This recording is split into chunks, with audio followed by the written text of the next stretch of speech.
Hello friends, this is your friend back with a new fanfic. What if half-demon Naruto built the ultimate harem with Sakura, Ino, Hinata, Anko, Ayame, and Tsume episode 12. If you like this story, don't forget to like, share, and subscribe, and leave your thoughts in the comments. Now, as the final pieces of Naruto's destiny begin falling into place, the half-demon power inside him is approaching a level that could change the shinobi world forever. Now, let's start. Koyuki glared defiantly at the two men standing before her. Dodo with a smug expression that he had captured her while her protection detail was distracted with the attacking forces he had sent to ambush them. Meanwhile, Nader had a lecherous grin as he eyed the princess up and down, causing her to shiver in disgust. Mizore was killed, and there has been no word from Fubuki, so best to assume she was either captured or killed. Nader reported with a slight shrug, not caring in the slightest for his two teammates. He never liked the big brute, and he was beyond frustrated that the sole female of the team would constantly refuse his advances. If she has been captured, then she will be executed for failing her objective. Dodo stated with authority as he focused his attention on the princess. Ah, why the angry expression, Koyuki Haim? You should be happy for this family reunion. You ceased to be my uncle when you murdered my father and usurped his throne.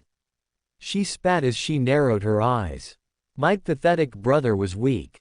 Dodo sneered as he moved towards the princess, lowering his face so he could look her in the eyes. The fool built a weapon that could be used to keep the country in line, but he never used it. My father never built any weapons. Shows just how naive you really are, Koyuki Haim. The tyrant chuckled, quickly reaching out and grabbing the necklace that was around the princess's neck before ripping it off of her.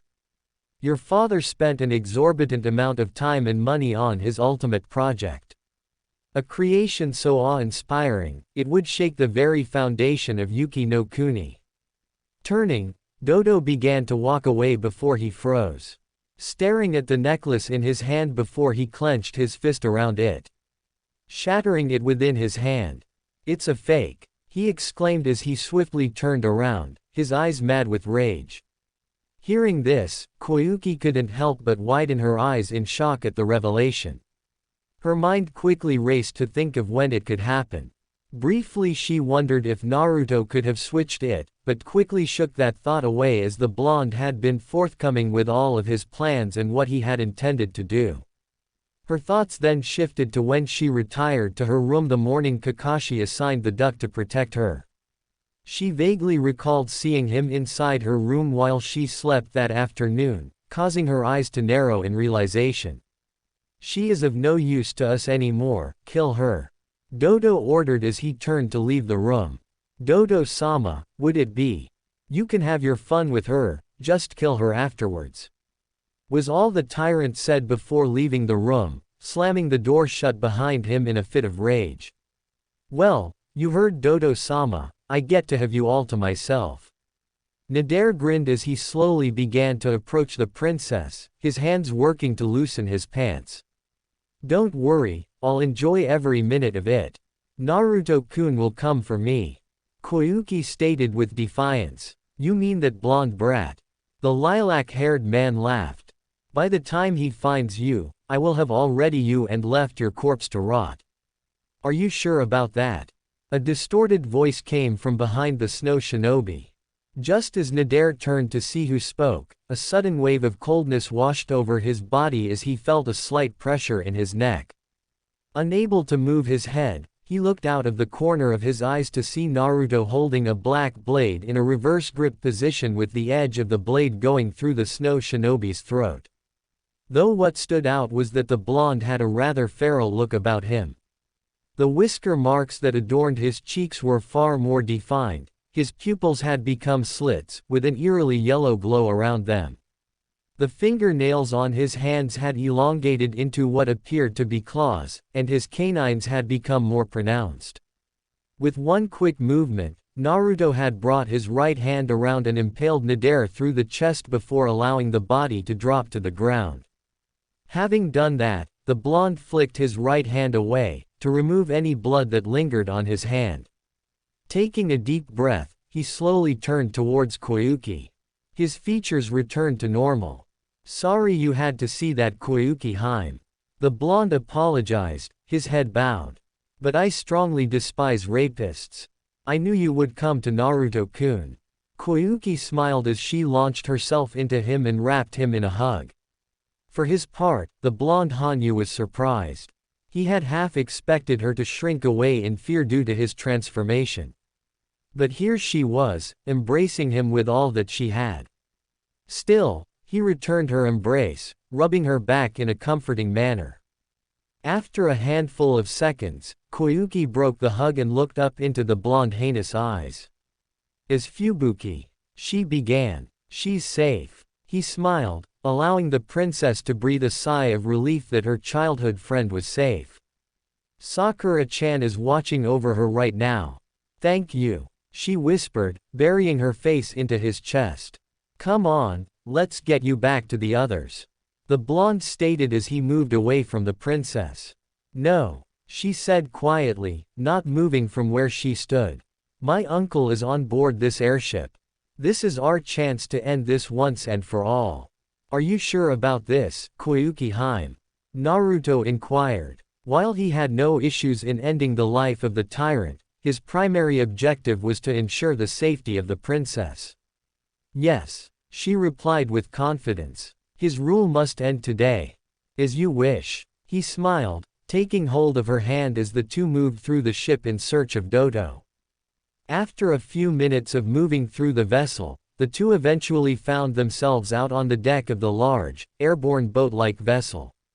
This was where they found the tyrant, looking over the bow of the ship, before turning to face the two new arrivals. Almost as if he had been expecting them. "You must be the brat that banged up Mizore."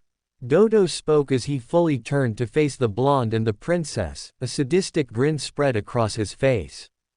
"To think, mere taijutsu could cause so much damage to my chakra armor creations, though I suppose I must thank you for that." "And why would that be?" Naruto inquired, moving the princess behind him to keep her safe from harm. "If it wasn't for you, my scientists would have never seen the flaws in their own designs and give me this new and improved chakra armor," he exclaimed as he threw open his robes, exposing a pristine black-looking armor outfit, with a light blue and greenish-looking yin-yang-like seal in the center of the man's chest, thus crafting the perfect armor with no weaknesses.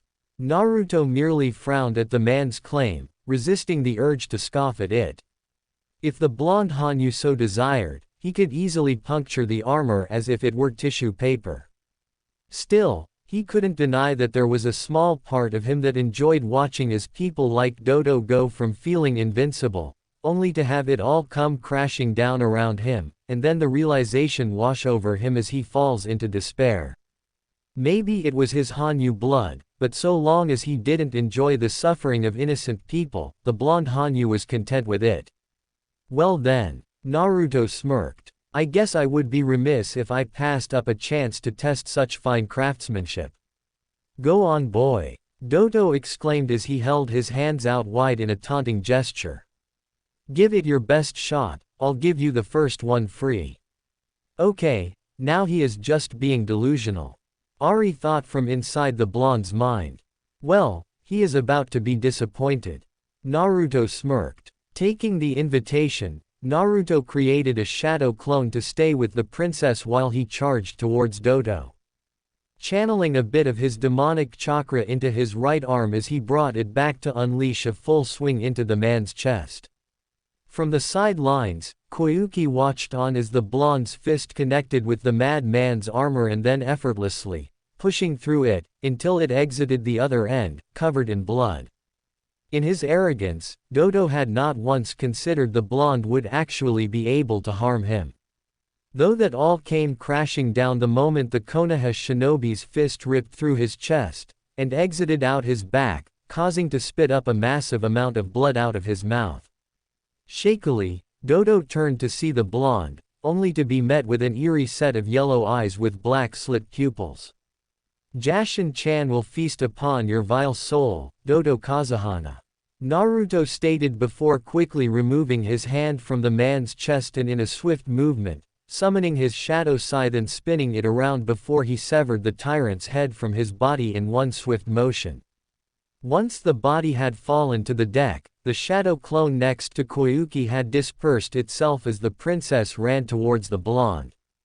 However, before she could make it halfway, an explosion ripped through the ship, causing her to stumble to the side, dangerously close to the edge. Seeing this, Naruto quickly began to make his way to her, applying chakra to his feet to allow him to stick to the deck. Damn bastard must have had a kill switch on him to set the ship to blow if anything happened to him. The blonde thought to himself. However, he was broken out of his musing as he heard a surprised shriek. Looking up just in time to see Koyuki fall over the edge of the airship. Koyuki Haim, he shouted, pushing more chakra into his feet to propel himself over the edge. Narrowing himself as much as he could to reduce as much drag as he could, he zeroed in on the falling princess and rocketed towards her. Within the blink of an eye, he had caught up to her and embraced her in his arms as they plummeted towards the ground. Immediately, she latched onto him, closing her eyes as she buried her face into his chest, not wanting to witness her own death. However, she quickly snapped out of it as she felt the blonde's calming aura, prompting her to meet the young Hanyu's gaze. "It's going to be all right, Koyuki Haim," he smiled, ignoring how fast they were approaching the ground. "Do you trust me?" She didn't even need to think about it, and immediately nodded her head. As they fell, both stared into one another's eyes before darkness embraced them for a handful of seconds. The next thing Koyuki knew was cold air was hitting her face as they skidded across the ground through the snow for some distance, all the while she kept her eyes locked with the blonde's. Until said blonde hit a tree, the abrupt stop causing her to slip forward, their lips meeting, catching both by surprise. Before they quickly broke apart. "Sorry, Naruto attempted to apologize. However, Koyuki had grabbed his face and lunged forward once more, capturing his mouth with her own in a passionate kiss, which he returned, earning him a satisfied moan from the princess. After a handful of seconds passed, the two broke the kiss, both breathing heavily due to the lack of air between them. The princess sported a heavy blush across her cheeks as she nuzzled into the blonde's chest, letting out a sigh in contentment as she took in his scent. "Are you sure about this, Koyuki Haim?" the blonde asked while rubbing her back. "I mean, you saw my semi-transformation and all. And I also heard you say that my uncle's soul was sent to Jashin." Koyuki replied, looking up at him with a soft smile. "That's right." Naruto nodded with a small sigh. "I am Jashin-chan's champion, and by extension I am also a Jashinist, and I have been tasked to slay corrupted souls and cleanse Jashin-chan's name across the elemental nations. I'll admit, when I first saw you kill Nader, I was frightened." She began, nuzzling into him once more. "But throughout this entire trip, you have selflessly put yourself and others before yourself and asked nothing in return. I believe you're exactly the same as Dante in your books. A devil with a human heart."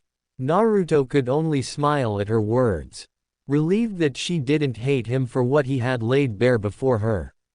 "And that is exactly why I have fallen in love with you, Naruto-kun," she finished, looking up into his eyes once more. "Very well, Koyuki Haim." The blonde smiled. "We'll talk about this more later. For now, let's get back to the others before Sakura-chan kills Sasuke-tem." This earned a small giggle from the princess before she leaned in and snuck another kiss before getting up off the blonde, allowing him to get up as well. Taking hold of his hand, the two began to make their way through the snow towards where the convoy was last stopped. An hour and a half later.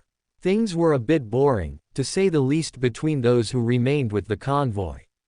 As instructed, Sakura had laid the unconscious snow shinobi in Koyuki's private trailer and watched over her to ensure neither Sasuke nor Kakashi could try to interrogate the pink-haired girl. Thankfully, the masked Jonin had not even suggested it since Naruto had left. Sasuke on the other hand had spent the entire time glaring at Sakura while he brooded in the corner of the trailer. Speaking of Fubuki, the young pink-haired snow shinobi had woken up within an hour after being laid down. At first she had been frightened as to where she was, having not seen Naruto nor Koyuki around, but Sakura was able to calm her and allay any fears she had. Giving her a brief update of what happened while she was unconscious and reassuring her that Naruto and Koyuki would be returning shortly. Meanwhile, Kakashi had taken to talking with Asama. The masked Jonin was shocked into silence when the elderly man had informed him of how Naruto had come up with the plan to keep the rebels safe as well as himself with the use of the boy's shadow clones, making the silver-haired man a little ashamed with himself that he didn't put more trust into his blonde student and had constantly downplayed the teen's suggestions and early warnings of the imminent ambush. Soon however, the sounds of cheers erupted from outside the trailer from the film crew, workers, and the rebels that had gathered after the battle had ended.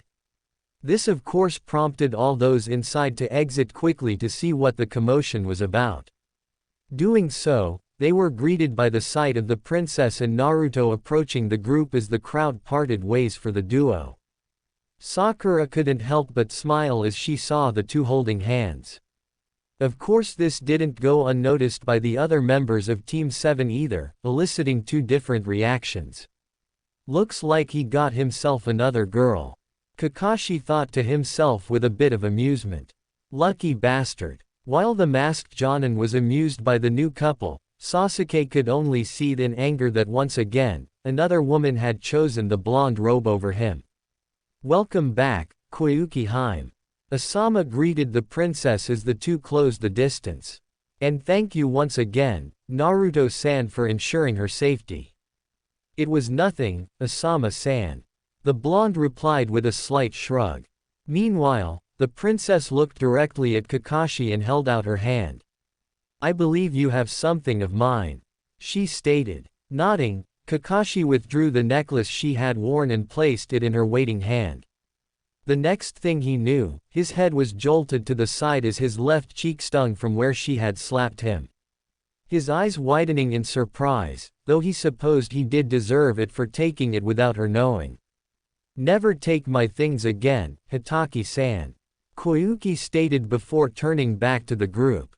Eyeing a certain pink-haired girl, who had her hair free finally, giving it a wild and untamed look, almost reminding Naruto of Tsume's hairstyle. Just pink. Fubuki-chan. I'm here, Koyuki Harem. The wild-haired pinkette commented with a smile as the two girls embraced in a hug. What's going on? Kakashi asked, a little confused about how the princess was reacting to the enemy shinobi that had attempted to kidnap her just a few days ago. Fubuki-san is a childhood friend of Koyuki Harem and has been our spy for the past few years.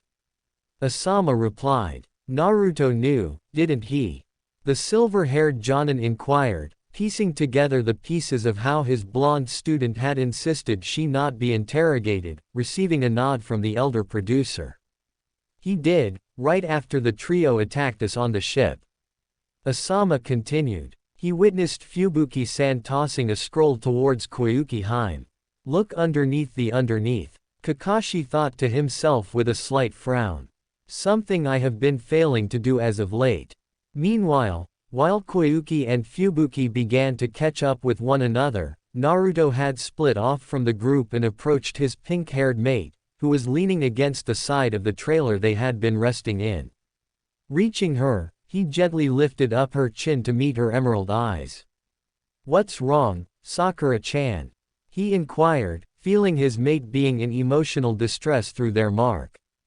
I don't know. She sighed as she laid her head down on his shoulder, wrapping her arms around the blonde Hanyu. He died due to my actions, but I feel disappointed that I didn't get to see life fade away in his eyes. Like I was cheated out of a prize. Am I a monster for feeling this way? She must be talking about Mizor. Ari commented with a frown, earning a mental nod from the blonde teen. No, you are not a monster. Naruto whispered into her ear as he rubbed her back in a comforting manner, giving her a light kiss along her neck. This is our burden as a Hanyu. So long as you never take pleasure in the suffering of the innocent, you will never be a monster, Sakura-chan. Sakura nodded, looking up and claiming her mate's lips in a passionate kiss, before breaking apart after a handful of seconds. Thank you, Naruto-kun. She smiled before laying her head back on his shoulder.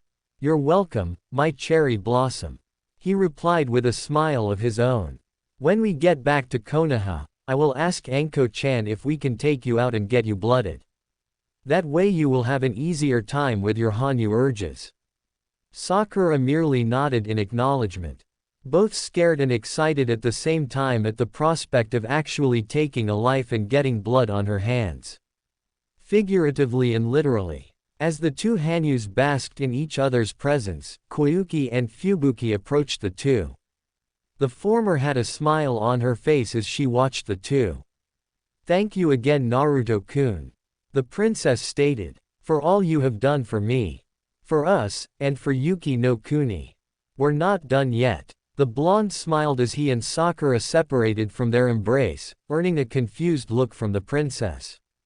What do you mean, Naruto-kun? She inquired. Do you know where your father was building that machine Dodo was talking about? It should be behind Kazuhana Castle. Koyuki replied, still not understanding where her blonde love interest was going with this. Well, I think we should go take a look at it, and maybe even activate it. Naruto smiled. What? Why would you even suggest that? She asked, clearly shocked at the blonde's suggestion. She wasn't alone either, as those that had gathered around began to mumble amongst one another. Besides, we don't even know where the key is to activate it. Naruto merely chuckled and shook his head at her reaction, causing her to pout slightly, making Sakura giggle softly at how cute it made her look. Actually, I believe I know where the key is. And I think Kakashi-sensei knows as well. The blonde commented, before gesturing towards the necklace that the princess was wearing once more. Why else would Dodo Tem have been after that? But why do you want to activate the machine? Koyuki inquired while looking at the crystal necklace that hung around her neck. Tell me, Koyuki-hime, would your father really create something that would harm others? Naruto asked with a grin. No, he was a pacifist. His dream was to bring spring too. She trailed off as her eyes widened in realization of what her father's final creation could very possibly do.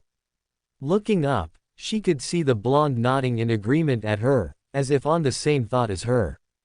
Get these trucks ready to move out. We're heading to Kazuhana Castle. Koyuki quickly shouted out instructions.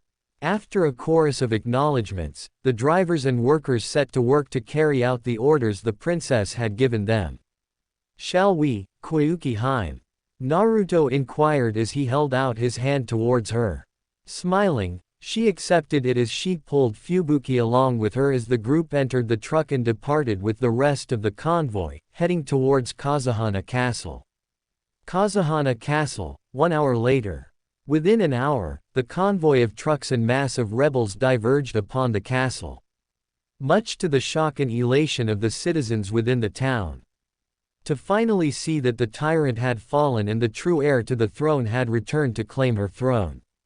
After quickly addressing the citizens, reassuring them that she would see to it that they were all taken care of and that they need not live in fear anymore, Koyuki led the Konoha team to the back of the castle. After walking for around 15 minutes, the group arrived at a large opening with 3 massive pillar-like monoliths that stood in a triangle formation around a massive disc-like center. Frowning slightly, Koyuki looked over the site before slowly and cautiously making her way over to a large box with a clear top, allowing her to see a sort of control panel underneath. Gently brushing off the snow, she lifted the lid. Slowly, she removed her necklace and with a deep breath, inserted the crystal into the single opening and gave it a small twist. At first, nothing seemed to happen. No sounds, nothing. But as the minutes ticked on, she began to feel warmer and warmer, prompting her and various other members of the group to remove their outer coats. It was then that she noticed cracks beginning to appear on the ice that covered monoliths, revealing a sort of crystal underneath. Gradually, before her very eyes, the snow and ice began to melt away, giving way to lush meadows full of wild flowers and babbling brooks. "It's really here," she whispered as Naruto came up beside her, accompanied by Sakura and Kakashi. "My father's dream has come true. Spring has come to Yuki no Kuni." Using the natural geothermal vents under the ground to power the machine, very impressive. Sakura commented, "Your father was a genius. And you have made his dream come true, Koyuki Haim." Naruto smiled as he took in the beautiful landscape that was present before him. Though much to the three girls' disappointment, the blonde Hanyu had not removed his long trench coat. Despite the rising temperature. Turning around, the princess couldn't resist but to bring the blonde into another hug, burying her face into his chest as tears of happiness and joy leaked from her eyes, all while mumbling thanks into his chest. Smiling, Naruto merely rubbed her back. "Now, I think we have your coronation to plan and a country to make a much-needed announcement to, don't you think, Koyuki Haim?" The blonde asked, earning a nod from the princess. 5 days later. It had been nearly a week since the fall of Dodo, the tyrant ruler of Yuki no Kuni, and the ascension of Koyuki Kazuhana to the throne. Word had spread like a wildfire across the country, which had led to the citizens across the country to hold massive celebrations in the princess's honor. During that time, the princess had sat down and talked in great detail with Naruto and Sakura in private away from any prying ears about the Lunette's relationship with the young Hanyu. During their talks, Naruto had explained everything to Koyuki. From his earlier years in the village, to his first meeting with Jashin, how he became a Hanyu, and his subsequent training sessions with said goddess, which had surprised the princess to hear that he had actually met a goddess, not once, but multiple times, and had even been trained by her. Another thing that the princess took great joy in was that one of the most feared goddesses was a woman. When Koyuki had inquired about Sakura and by extension, the blonde's other mates, the Pinkett had simply smiled and showed her the mate mark on the base of her neck, explaining that she had agreed to be one of his mates after she had her eyes opened about her former crush after their missing in Nami no Kuni. Much to her embarrassment for her past actions, the Pinkett had confessed to at one point being a fangirl to the brooding emo. Though when asked if Sakura had any regrets in becoming a Hanyu, the Pinkett merely shook her head and smiled, citing that she would easily make the same choice, if given the option to go back in time and change things. After receiving a detailed explanation of the positives and negatives of being a Hanyu, Koyuki had insisted upon being marked as one of the blonde's mates. Once again, Naruto had reminded her that this would be a lifetime bond that would last centuries, if not more. This did not dissuade the princess any, as she made a small jest that she would be able to take care of her people and ensure the travesties that her uncle had committed would not befall her people once more. With Sakura as their witness, Naruto marked Koyuki as his mate. The blonde and princess share a passionate kiss afterwards, making the Pinkett feel a little jealous of being left out. Giving a slight pout, only to earn a kiss from Naruto. "I suppose we should drop the news to Tata-sensei that we will be staying an extra 2 or 3 weeks. Naruto chuckled as he held both girls close. "Do you think the two of them suspect you of being in the movie?" Sakura inquired as they broke apart and began to make their way down the massive hallway that led towards the throne room. "I am sure Kakashi has, but he's kept it quiet," the blonde replied. "Duck can barely see past his own nose, so I doubt he suspects anything. Should be a good surprise for him." This caused the two girls to giggle. After a short walk, the trio reached a double set of large wooden doors. Pushing the doors open, Naruto allowed the two ladies to go before him before closing them behind him. Inside the massive room, they could see Kakashi and Sasuke packed and ready to go and simply waiting for the remainder of the team to arrive. "Say your goodbyes, Naruto," the silver-haired Jonin asked with his trademark eye smile. This of course earned a scowl from the brooding Uchiha. "Forgive me for not informing you earlier, Kakashi-san." Koyuki spoke up, using her diplomatic tone. "But I have requested that these two remain to handle matters outside of the mission parameters." To further prove her point, the princess produced a mission scroll and handed it to the masked Jonin to read over. Seeing that the two had the Hokage's seal of approval, Kakashi merely sighed and nodded his head in acceptance. This of course prompted the Uchiha to scoff and begin walking away in anger, not bothering with any farewell to either of them. Seeing this, Kakashi couldn't help but shake his head in exasperation before turning back to Naruto. "You're the male lead, aren't you?" It was more of a statement than a question, causing the blonde to merely chuckle while scratching the back of his head sheepishly. "Well, good luck Naruto, Sakura. See you back at the village," Kakashi nodded before turning to leave. "And Naruto, try not to produce an heir to the throne just yet." The last words of the masked Jonin caused a crimson blush to wash over the princess's face at the implications, and nervous laughter from Naruto, whilst Sakura couldn't help but to hold her stomach in laughter at the two's embarrassment. The silver-haired Jonin let out a long sigh as the gates of the village came into view. It had been a long 10 days traveling back from Yuki no Kuni, now named Haru no Kuni, the land of spring. Almost the entire trip back he had to endure the complaining and ranting from the sole Uchiha. Most of it revolved how it was all the blonde dove's fault that the princess had rejected him and that she was a fool to refuse such an honor to bear his children.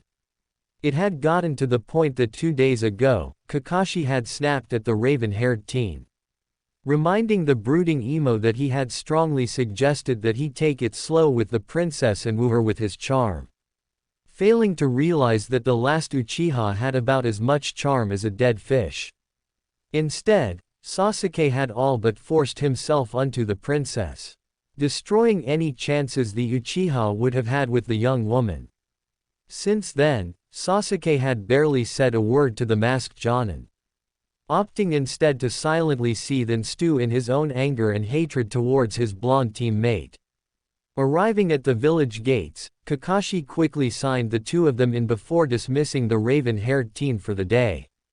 Ignoring the scoff the Uchiha made, the masked Jonin slowly made his way towards the Hokage's tower. Before he knew it, he was at the large wooden doors. Taking a deep breath to steady his nerves for the report he was about to give the Hokage about the previous mission, the actions of Sasuke, and his own failure, he pushed the doors open and entered. "Welcome back Kakashi." Hiruzen greeted the masked Jonin as he set down the scroll he had just received less than an hour ago. "I trust the mission went well." "The mission was a success, Hokage-sama," the silver-haired man replied, before sighing. "All thanks to Naruto. I sense there is something you need to get off your chest." The old man answered with a slight frown. Nodding, the silver-haired man began to report his experience on the mission. The masked Jonin had left nothing out. Reciting how the team had encountered the princess and the film crew, the princess ran off initially after Sasuke had attempted to force her to return to the film crew, and how Naruto had managed to calm her down to the point that she was suddenly eager to start filming again. Revealing that he later learned that it was due to finalizing the deal for the Demon Heart movie that had spruced up the princess once more. Hiruzen remained silent as Kakashi continued to give his report, as the masked Jonin began to explain what had happened during the boat ride. How he had attempted to have Sasuke seduce the princess once her heritage was learned by assigning the Uchiha to watch over her, and how it had subsequently failed due to the boy's ego and forcefulness. Then moving on to how Sasuke had nearly killed the princess during his rant that had triggered the avalanche. once again citing that it had been Naruto that had saved the day and had managed to secure Koyuki and keep her safe on his own. Though admitted that he didn't know the details of what had transpired between the two. Then the masked man began to recount what had happened during the ambush, and how he had brushed off Naruto's warning about the possible ambush, shrugging it off as the blonde genin only wanting to make himself look better at the time and admitting his own failure to look underneath the underneath, as he had always preached.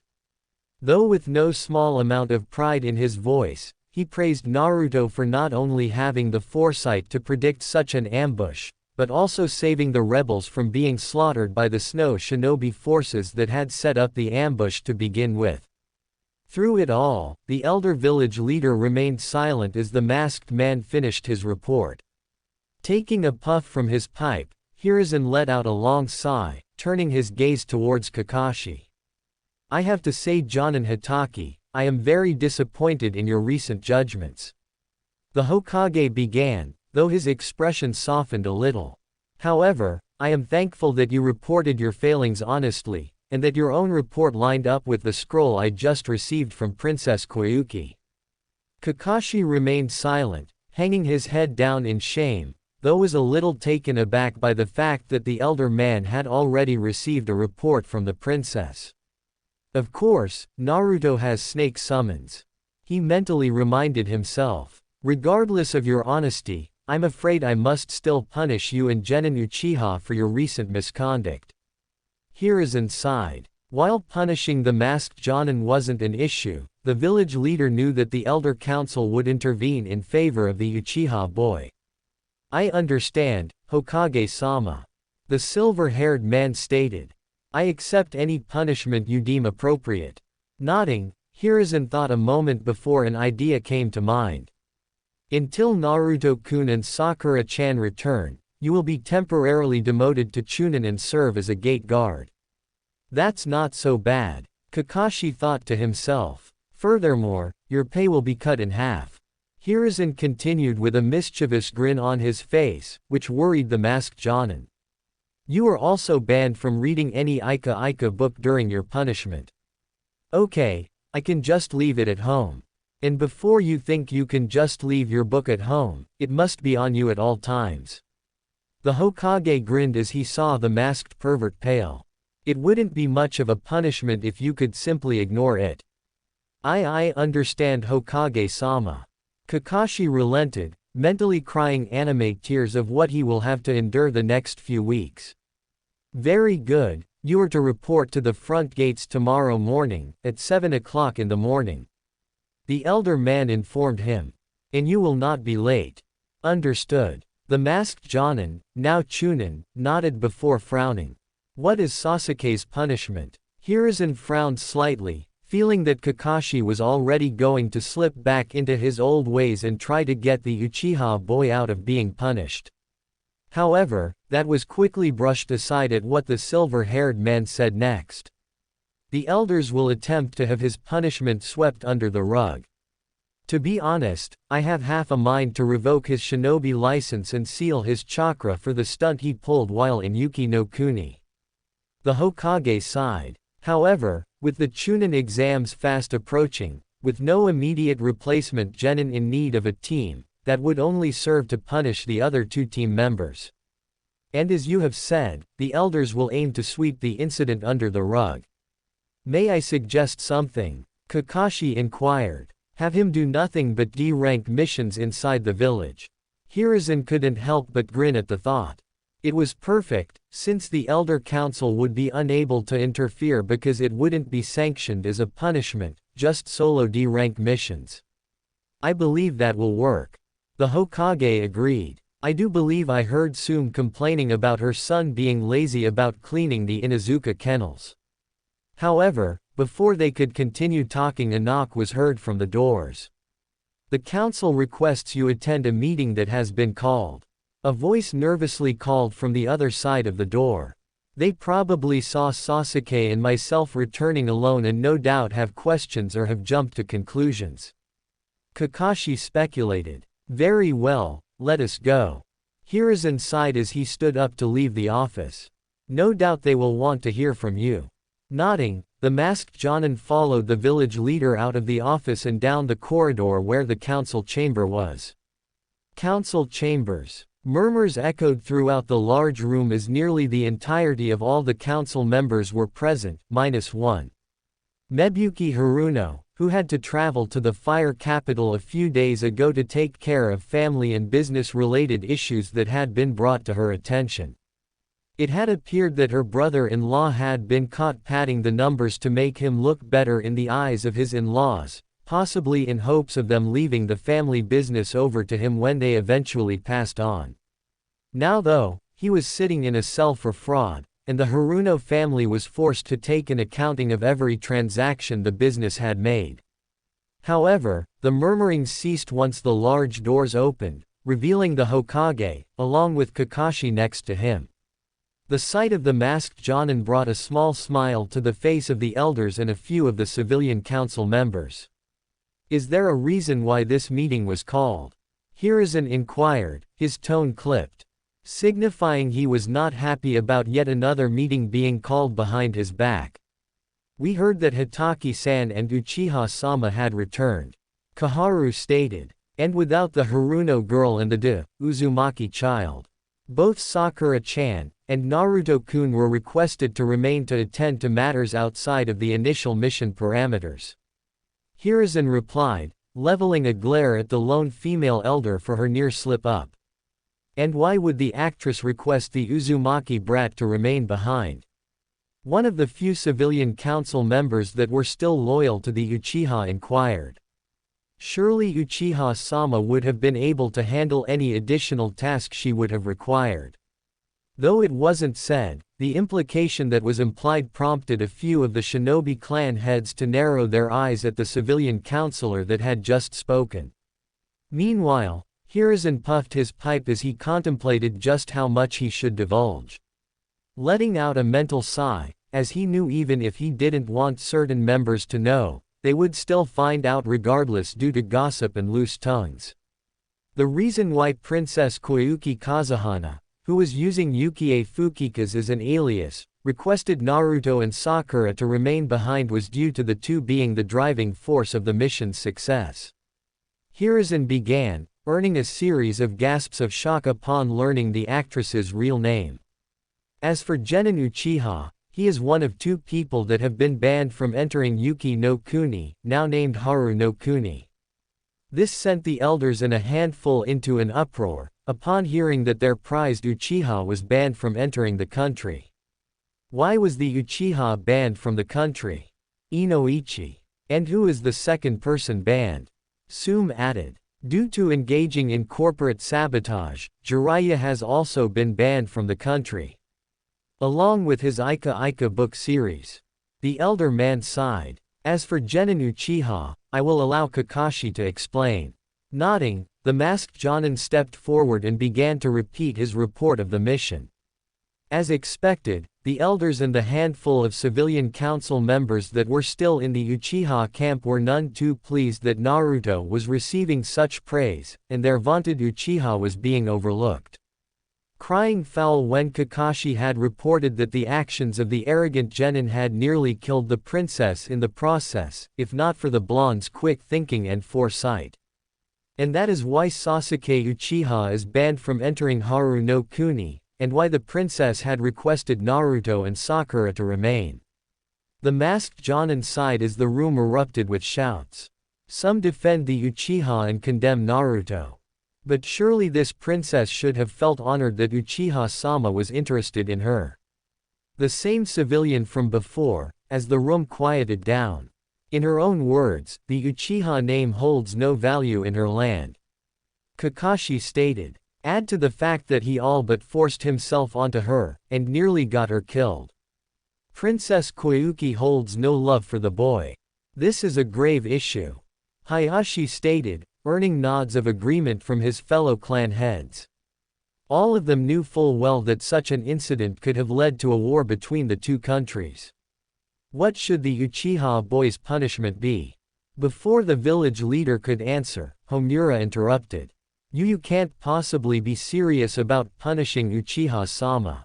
The spectacled elder stated. Surely you can apologize on his behalf and perhaps get the princess to lift the unjust banishment from him, and we can work something out so as not to upset the boy. How much? Tsume growled at the elder man. How much will it take before you stop licking that Uchiha brat's crack? Until we are plunged into war with another country or village due to the brat's arrogance. The brat nearly killed the client due to the ego you all have given him, and now you are saying his banishment from the country was unjust. The Inuzuka matriarch continued. The boy is lucky not to be executed. Tsume has a point, Inoichi stated, agreeing with the feral woman. It would have been well within the princess's rights to execute the boy due to his actions. So what punishment should the Uchiha receive? Hayashi inquired, ignoring the grumblings from across the table. As I told Kakashi, I have half a mind to revoke the boy's shinobi status and seal his chakra. Hiruzen replied. However, that would only serve to punish his teammates with the upcoming Chunin exams. Hearing this, the three elders inwardly smiled, feeling they have gotten their way. So, instead, Hiruzen grinned. Genin Uchiha will be doing solo D-rank missions until Naruto-kun and Sakura-chan return. As I understand it, Tsume Dono, your son has been slacking off in cleaning the kennels. At this, the feral woman allowed an evil smirk to grace her lips. Knowing full well what the village leader was suggesting. Have the runt be there before 6 in the morning. Furthermore, as punishment, Genin Uchiha will not be receiving any pay for these missions. The Hokage added. Now then, this meeting is adjourned. Leaving no room for the other council members to speak out, the Hokage departed the room with Kakashi in tow, while those still favoring the Uchiha boy grumbled about not getting their way. Haru no Kuni, formerly Yuki no Kuni. Koyuki smiled lovingly as she looked down at the blonde beneath her. Arching her back in pleasure as she moved her hips back and forth, giving the blonde beneath her a good view of her ample chest in all its glory, as sweat glistened on her exposed skin. Giving her a more angelic look. Reaching up, Naruto gently guided his angel back down to him, capturing her lips with his own as, eliciting a pleasure-filled moan from the young princess. Breaking the kiss, she smiled as she gazed into his eyes, a glazed look of lust shone within her violet blue eyes. End cut. That's a wrap, the director yelled, earning a round of cheers and applause from the entire film crew as they had finally filmed the last scene for the movie. All that was left now was the post-editing and such. Smiling, Koyuki leaned back up and draped the blanket around her, so that the rest of the film crew didn't see her body. Though not moving from her position on top of her blonde mate. Before doing the scene, the princess actress had insisted that the camera be set up in a way that it only showed her back, allowing only Naruto to see her bare chest. So, how does it feel to be a movie star, Naruto-kun? Sakura asked as she approached the two. Hey, I wouldn't say I am a movie star yet. The blonde chuckled from his position under the princess. I could be the reason this movie bombs. I doubt it. Koyuki laughed. You hit your marks perfectly. Just imagine, Naruto-kun having to run away from fans wanting his autograph. The pinkett giggled, eliciting a small giggle from the princess as well. So, shall we get dressed and get something to eat? Naruto inquired. Not that I mind being beneath such a beautiful angel. Koyuki couldn't help but blush at the compliment before leaning in and giving him a sensual kiss. Actually, she whispered, just loud enough for the two to hear her. I would like to continue this scene. Smirking, Sakura got the hint and gave her mate a wink before turning and issuing orders for everyone to clear the set. Ensuring that all the cameras were off, and the doors locked. The pink-haired girl bid the two a good time before disappearing out the door, locking it behind her. Are you sure about this, Koyuki Haim? Naruto asked, bringing his hand up to tenderly cup her cheek, prompting her to lean into it. I am Naruto-kun. She smiled as she leaned in once more and kissed him deeply. One of which he eagerly returned. Slowly, the blue-haired woman began to kiss the blonde's body, nipping every once in a while, causing him to gasp in pleasure as she did so. As she got lower, she threw the blankets off of them, exposing both of them being mostly only in their underwear. In Koyuki's case, a pair of dark blue, see-through panties gave the blonde Hanyu a good view of her sensitive areas. Reaching her destination, she looked up at her blonde mate with a lecherous grin and slowly began to pull down his boxers, revealing his already erect member, standing straight at an impressive 9 inches. Completely removing his boxers, Koyuki began to slowly stroke his member sensually, all the while smiling up at him before slowly and teasingly lowering her lips to his sensitive head, licking it lightly before taking it into her mouth, eliciting a groan of pleasure from Naruto as he gently combed his fingers through her hair, prompting her to take more of his length into her mouth, swirling her tongue around his swollen member. "That feels good, Koi-hime," he moaned. "But it's not fair if I am the only one that gets to feel good." Before she could reply, the young princess found herself turned around with her crotch facing the blonde Hanyu. Smirking as what he had in mind, she aided him in removing her panties before continuing to pleasure him with her mouth, a low moan erupting from her throat as she felt his tongue start. On his end, Naruto had set to work, licking at the entrance of Koyuki's sanctum, while his fingers worked to increase her pleasure by playing with her with one hand, and using the other to gently probe inside her, all the while earning moans from the young princess, which in turn caused her mouth to vibrate around, bringing the pleasure of her blow job even higher.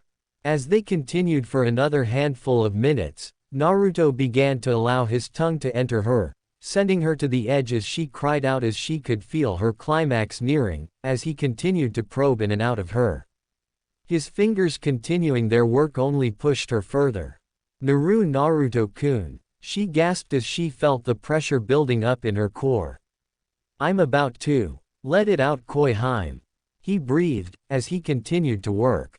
"Naruto-kun," she exclaimed as her orgasm hit her with full force.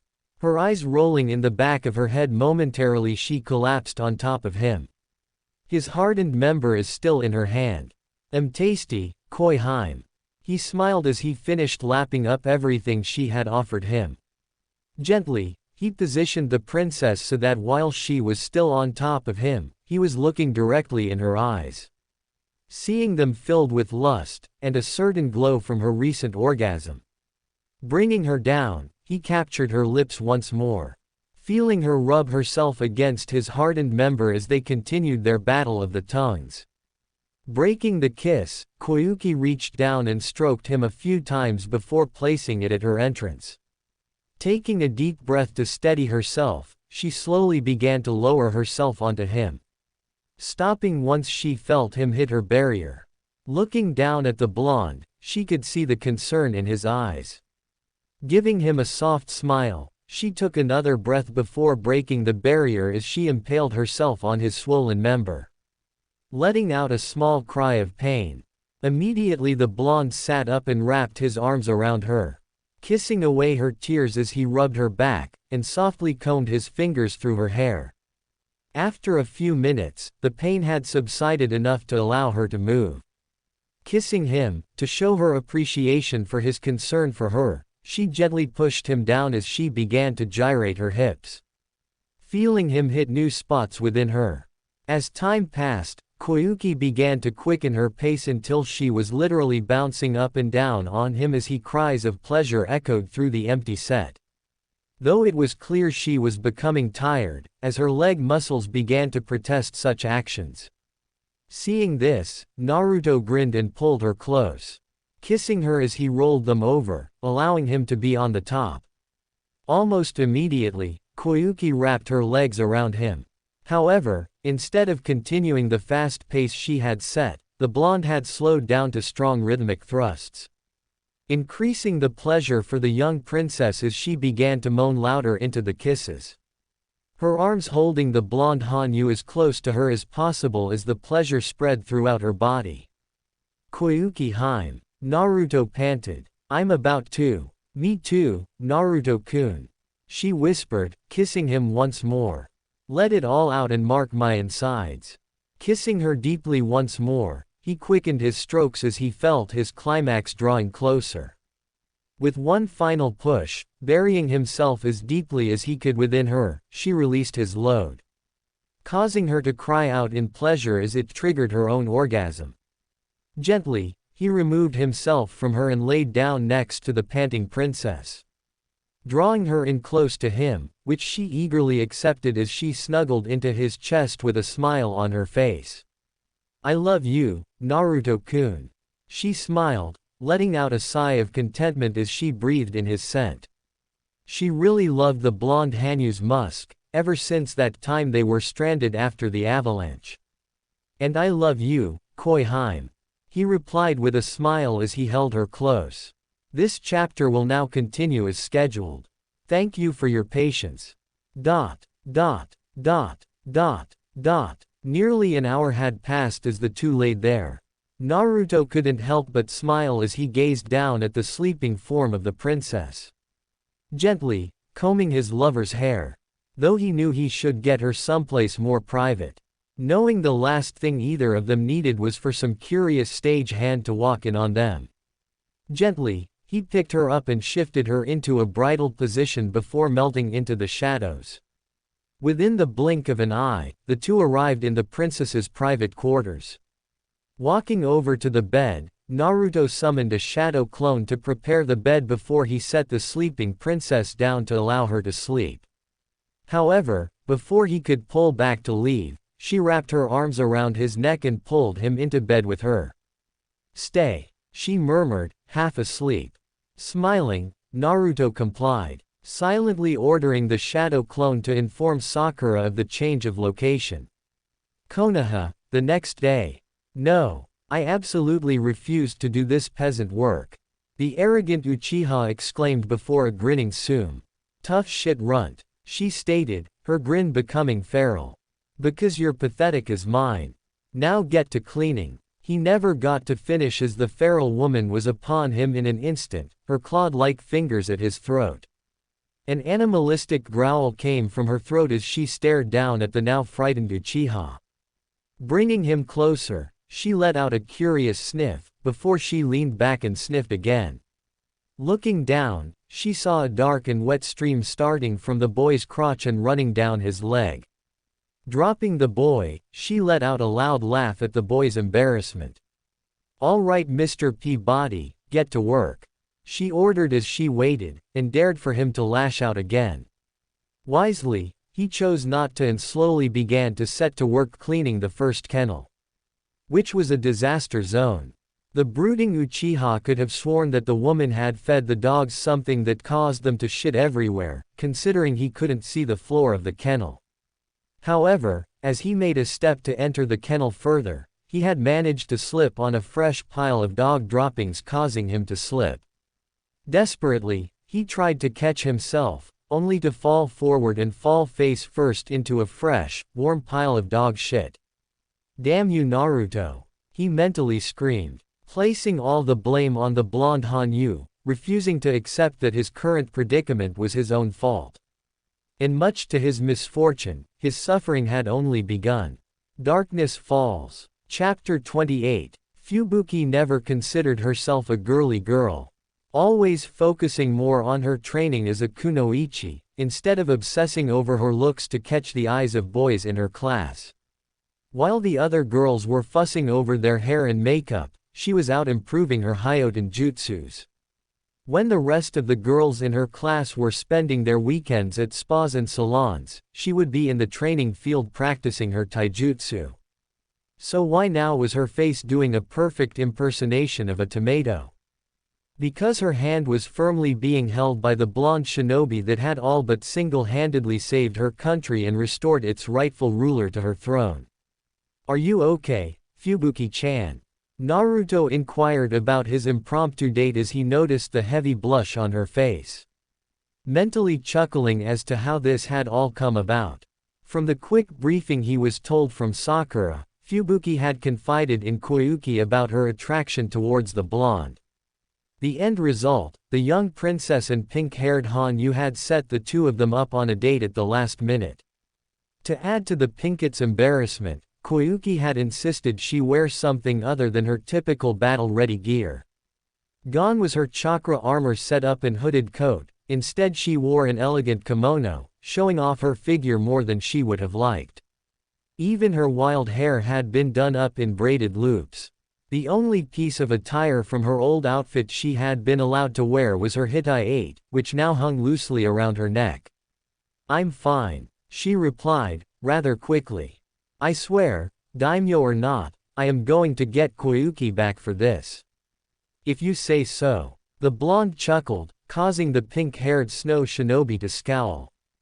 Though the scowl softened when he gave her hand a reassuring squeeze. "So how about we kick off this date with a simple lunch?" "Fine." Fubuki relented, though with a small smile tugging at her lips. "There is a good restaurant just a few blocks away." Nodding, the blonde Hanyu led his date through the bustling streets of now named Harugakure, formerly known as Yukigakure, due to the heat generator bringing spring to the country. Though after a bit of debate, it was decided that Koyuki would only have the generator on for 6 months out of the year, so as not to hurt local business and trades. Not to mention, allowing the citizens to become more acclimated to the new weather patterns brought on by the heat generator. After walking for nearly 20 minutes, the duo arrived at their destination. A quaint-looking cafe nestled in between two large buildings, making it easy to overlook if one was not paying attention. Entering the establishment, the two were immediately hit with the scent of freshly baked pastries, along with a mixture of various coffees, tea, and chocolate permeating through the air. "Smells good in here," Naruto commented. Meanwhile, Ari was salivating at the aroma in the blonde's mindscape. "It does." Fubuki smiles as the two sit down at a vacant table in the corner that has a chair on one side, and a bench seat on the other near the wall. "This was my parents' favorite place to relax at. I'm glad it survived Dodo Tem's reign." A twinge of sorrow washing across her face at the memories of her parents. Seeing this, Naruto reached over the small table and reassuringly squeezed her hand to comfort her. Receiving a small smile from the Pinkett at the gesture. Just before anything could be said, a waiter had arrived to take their orders. Fubuki had gone with a sweet roll filled with chocolate, and a mug of hot chocolate, while Naruto had gone with a simple hot strawberry and vanilla tea, with small baked rolls filled with cream cheese. "Would you like to tell me about them?" Naruto inquired. "My father was a doctor, probably one of the best in the hospital he worked at. He could diagnose what was wrong just at a glance. Taking his job very seriously." She began with a soft smile as she recalled her parents. "And your mother?" "She was a no-nonsense kunoichi." The Pinkett replied. "She took her career very seriously and trained hard, making sure I didn't become one of those useless fangirls that obsessed over looks when I began the academy.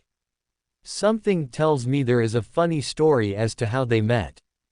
Naruto grinned as he speculated that something, no doubt embarrassing for one of her parents, had happened to get them to meet one another.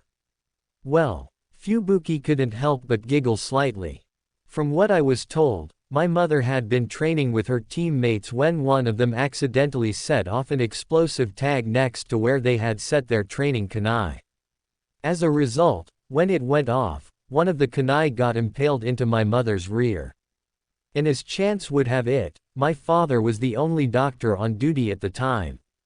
The Pinkett continued. "Usually with such an injury in a sensitive area, a female doctor would administer the treatment. But with no other female doctor on call, my father was forced to treat her. So, I am assuming that your father asked her out on a date shortly afterwards."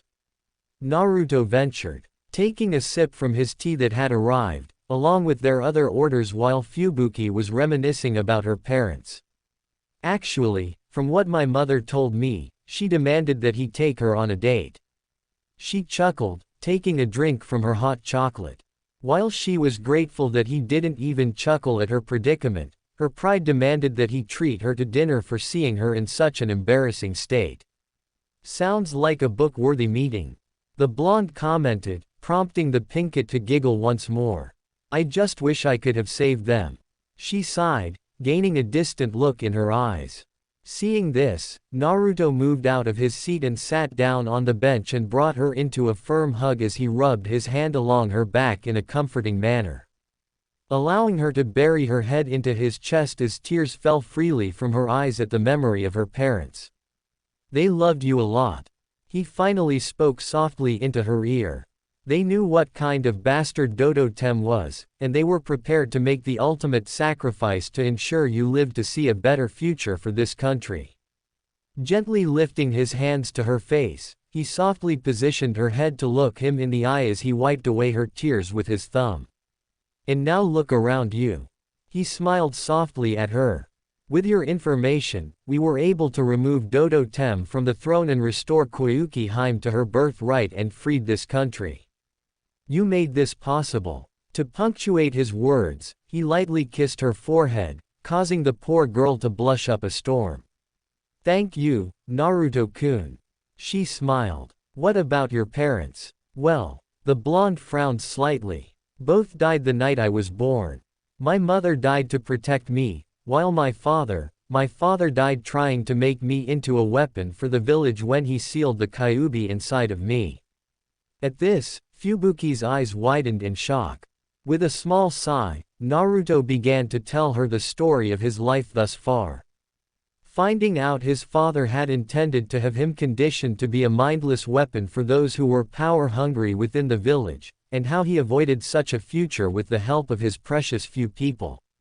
Namely his hubby Haim, Anko and his Queen of Blades, Yugao. After a short debate with himself mentally, he had even decided to reveal his encounter with Jashin as well, citing that she was the main reason he was able to avoid such a fate and how she gave him her blessing and made him her champion. This bit had caught the pink-haired Kunoichi by surprise, as she had always thought that Jashin was a being of malice and carnage. Though the way the blonde before her had described the goddess, as she had learned, Jashin seemed more of a chaotic neutral agent in the grand scheme of things. As Naruto had explained that the goddess desired the souls of corrupted individuals, stating that the bastard Dodo was now suffering in her realm. Which made the pinkett feel a bit better, knowing the tyrant would get no peace, not even in death. Naruto had then gone on to tell Fubuki how Jashin had changed him into a Hanyu to help him escape the beatings the villagers would organize for him with his new abilities, and how he had met his first mate, Anko, who had come to his defense during such an attack. Of course this led him to explain just how his mate mark worked, and what it all entailed. Koyuki Haim is one of your mates, isn't she? Fubuki inquired with a slight blush. Yeah, she is. The blonde replied honestly. She asked to be marked a week ago. So that means she is also a Hanyu, just like you and Sakura-san. She asked in a low voice, ensuring the waiters of the establishment couldn't overhear what was being said. It really didn't need to get out that the princess who now sat on the throne was a half-demon. That is correct, Naruto stated softly. Right now, Sakura-chan is helping her with her new shadow abilities. Can you mark me too? She stuttered with a blush. Are you sure you want me to? The blonde asked in a serious tone. Like I said, this would be a lifetime bond spanning hundreds of years, if not more. He received his answer in the form of a deep kiss initiated by the pink-haired Kunoichi, probing his lower lip with her tongue, begging for entrance. Which he allowed, as he returned her kiss, letting his tongue battle hers for dominance. After a few seconds the couple broke the kiss, with Naruto smiling at the now flustered Fubuki. Very well. He smiled before turning his attention towards the waitress and requested the check.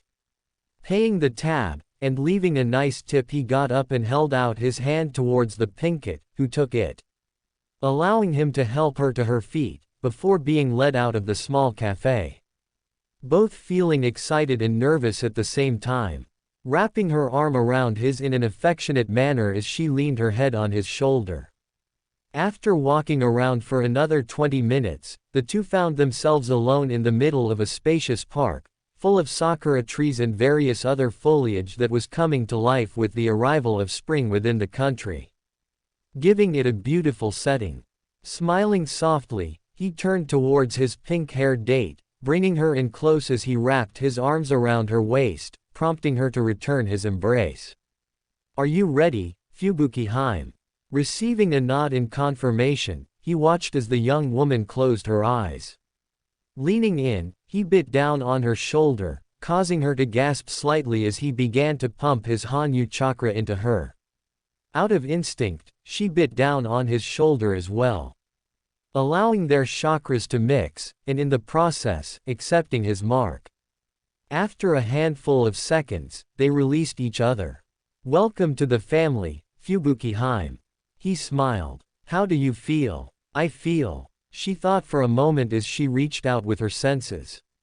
Her ears were a bit more sensitive, picking up the sounds of birds singing, and people chatting amongst themselves in the distance. Her sense of smell had also increased, allowing her to smell the tea on the blonde's breath as if it were freshly brewed in front of her. "Incredible. Come, I'll give you a crash course in how to utilize your Hanyu abilities."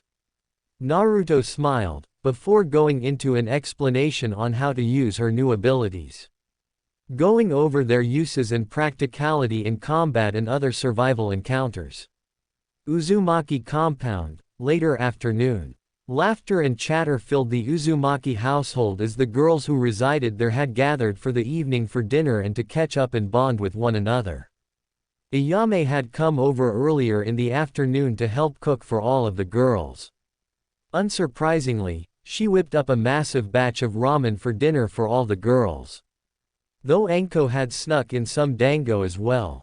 Sitting at the massive table in the dining room were Anko, Yugao, Haku, Ayame, Hinata, Hanabi, Hana, Izumi, and Yakumo. The latter two surprisingly sitting close to one another as their topic, Naruto of course. The purple-haired sword's mistress couldn't help but smile at the way the two were interacting, especially considering their history with one another, albeit not by their own choice. Leaning over, she whispered something into the snake mistress' ear, causing Anko to take a glance towards the two young ladies and flash her own trademark grin. Seeing them like that, you wouldn't think that the two of them had such an unfortunate history with one another.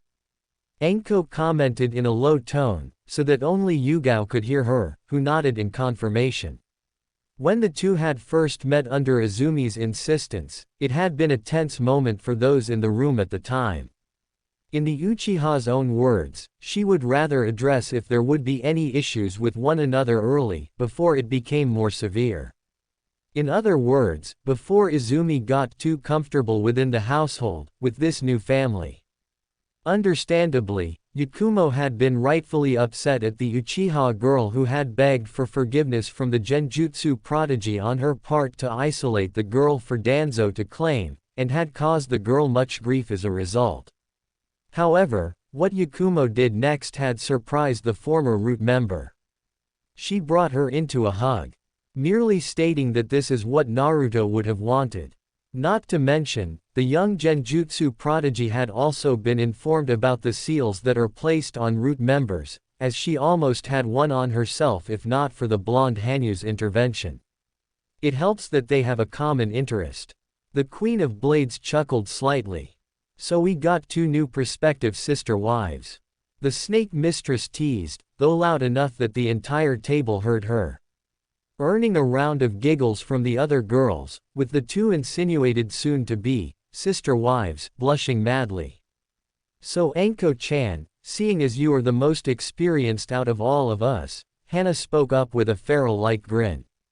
"How is Naruto-kun?" While it wasn't outright said, the implication hung heavily in the air as all the girls quieted down and turned their attention towards Anko.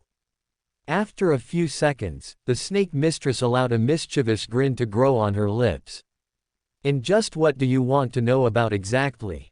she asked. Are you wondering how well endowed he is? How good is his tongue? Or perhaps how long he can go? Each question the snake mistress asked only served to cause all the girls to blush like crazy. Izumi and Yakumo developed a slight nosebleed as impure thoughts entered their minds. Hinata-chan knows what I am talking about. Anko singled out the Hyuga heiress, who only returned the snake mistress's grin. Of course, Hinata replied. Just you, me, and Naruto-kun. Celebrating his entrance into the CRA. 3 thumps were heard as both Hanabi, Izumi and Yakumo had fainted as the minds overloaded with perverted thoughts of the blonde. Kind of reminds me of your academy days, Hinata-chan. Anko teased the Hyuga heiress, who only pouted in return, not wanting to be reminded of how shy she used to act. So, Hana-chan, Yugao called out, catching the Inuzuka woman's attention. Any particular reason you are asking? Is Hana-chan thinking of taking it to the next level with Naruto-kun? Haku chimed in with a teasing smirk of her own, though a blush still evident on her face. I don't know. Inuzuka replied, a little bit embarrassed. She had initially asked to tease the snake mistress and didn't expect to have the tables turned on her in such a fashion, now putting her in the spotlight. Though in truth, the brunette had put serious thought into taking things to the next level with her mate. As she felt she was emotionally ready for the next step, not to mention her Inuzuka instincts were screaming at her to mate with her alpha. Of course, hearing Anko reminisce about how good their mate was didn't exactly calm her instincts down either. Hana-chan, Yugao spoke, catching the girl's attention. If you are ready, then go for it. Anko nodded in agreement, in one of her rare moments of being serious. To fully answer your question, Hana-chan, Naruto-kun is sweet and caring, especially if it's your first time. The snake mistress stated. Though, if your clan instincts need to be sated, he can easily accommodate for that as well. Jashin knows how many times I have goaded him into dominating me in the bedroom. Hana could only blushed in response, though smiled nonetheless. Appreciative of how supportive her future sister wives were. Despite the teasing they did to one another. It was around this time that the 3 who had fainted began to stir and regain their bearings. Each still carrying a blush upon their faces as they retook their spots at the table. When's Naruto-kun supposed to return? Ayame inquired, missing her favorite customer and mate. They'll be leaving Haru no Kuni tomorrow afternoon, so probably another week. Anko answered. Unless they use their shadow step ability, then they will be here tomorrow. Yugao added. That's true. The snake mistress commented as she took a bite out of one of her dango. I can't wait, I miss my Foxy-kun. This earned a series of giggles from the girls around the table, seeing the usual tough as nails kunoichi show such softness. Though all of them understood just how much the blonde Hanyu meant to the snake mistress. Despite their circumstances of coming together, he was the first to actually make an effort to bond with her and get to know her on a personal level. Just you wait, Foxy-kun. Anko smiled to herself. Soon as you get back, we are making up for lost time. With Kakashi.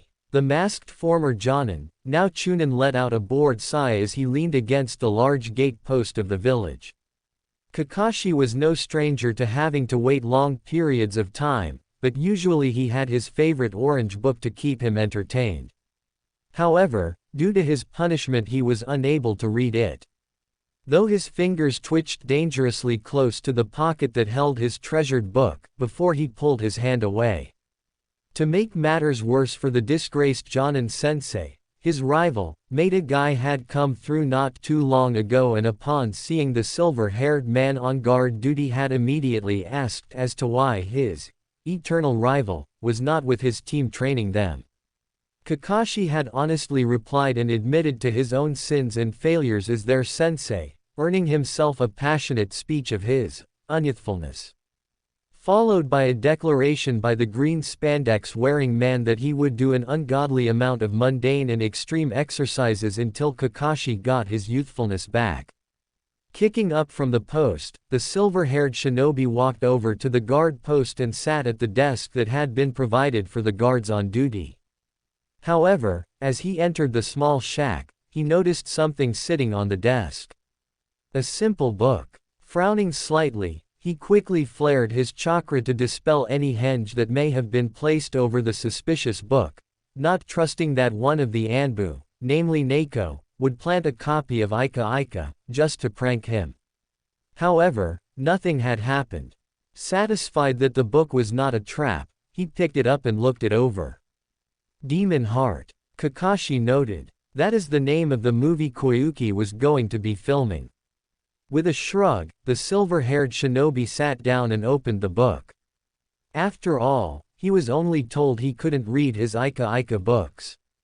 Nothing was said about any other book, and if one of his students was going to be in the movie, he may as well get to know the story before the movie comes out. Thought you weren't allowed to read. A voice broke the masked shinobi out of his musings. I'm not allowed to read any of my Ika Ika Paradise books, Izumo. Kakashi corrected his replacement. About time you started reading something other than that smut. The brown-haired Chunin commented with a chuckle, earning a light glare from the masked pervert. At least he chose a good book. Kotetsu stated as he approached the two. Hell Kakashi, I think you're the only one in the village that hasn't picked up that book series. Even Hokage-sama has been reading it. Then you too will be pleased to know that the actress Fujika's will be starring in a movie based on these books. The silver-haired man informed the two with his trademark eye smile, using the princess's alias. Not to mention, one of his own students would be in the movie as well. At this revelation, both of the Eternal Gate guards had a look of shock. But I thought she was supposed to be in the Ika Ika movie that Jiraiya-sama had been bragging about. Kotetsu commented. Well, during the mission, she had got in contact with the author of the Demon Heart books, and he gave her permission to do the film based on his books. Kakashi informed the two, since it wasn't really classified. As for Jiraiya-sama, I don't know the details, but he was found guilty of engaging in corporate sabotage. From what I know, he intercepted the letter addressed to Kitsune. Well, shit, Izumo stated, blinking slightly at the news. I am sure Fujika's is relieved not to have to be in such a film. You have no idea. Kakashi couldn't help but chuckle at the memory of how the princess reacted when she revealed, with great pleasure, that the Ika Ika movie had been cancelled. Anyways, I am off. Bidding their goodbyes, the two Eternal Gate guards watched as the masked shinobi left, his nose firmly in the book that had been left on the desk. Though it was at that moment, both of the guards realized something. Izumo, I think that was your book. Kotetsu pointed out, earning a string of curses from his partner. With Sasuke. Damn runt, you work like shit. Tsume prodded the irate Uchiha, who had only finished cleaning 4 kennels in the span of a day. The Inuzuka matriarch was less than pleased with the progress the boy had made. Even Kiba got it done faster. Shut up. The arrogant Uchiha exclaimed, seething at the feral woman. I hate these mutts. So far, the poor Uchiha had slipped multiple times in the mess left by the dogs, causing his clothes to be full of dog feces and urine. To make matters worse, one time after he had slipped and fell, one of the canines had decided to show the Uchiha just what it thought of the boy and urinated on his back. Mind your tongue, runt, or you'll be eating dog food. Tsume threatened with a growl. You still have 18 more kennels to go, now get the lead out. Sasuke could only grumble to himself about how he was going to have all the mutts put down and skinned to be used as rugs in his compound, and how he was going to put the bitch of a woman in her place beneath him as well as her daughter for good measure to teach them to cross a Uchiha. Unfortunately for the vaunted last Uchiha, he forgot one minor thing about Inuzukas. They had exceptional hearing. Thus, he found himself planted face first in another pile of dog shit, courtesy of Tsume smacking him in the back of the head. Damn Inuzuka bitch. He mentally seethed. I'll teach that bitch to humiliate an Uchiha elite. It had been an enjoyable 3 weeks for the 4 figures that now stood at the massive gates of the village. Naruto had treated all 3 of them to separate dates throughout the week, though his date with Koyuki had garnered the most attention from the populace. Though the 2 of them should have expected that, since it was their own daimyo out with a young man in an intimate manner. However, since the young man in question was viewed as a hero throughout the land, many had rejoiced at the fact that the young princess had landed such a fine young man. Aside from treating his girls, Naruto had also managed to sneak away for a few hours alone and acquired some souvenirs. A few that would be very special to a few of his girls in the very near future. Do you two really have to go? Koyuki huffed, earning a small chuckle from the blonde Hanyu. I'm afraid so, Koyuki Haim. Naruto replied as he cupped her cheek in an affectionate manner, prompting her to lean into his touch. We've already been here for 3 weeks, not to mention both Sakura-chan and I have to be ready for the Chunin exams that starts in another 3 weeks. Koyuki merely nodded sadly, still not wanting her mate to go. Cheer up Koyuki-chan. Sakura smiled, catching the princess's attention. You'll get to see us again during the finals, then you can meet the other girls.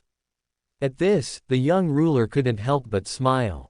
Since hearing about the other girls that were in her mate's life, she had been interested in meeting with them.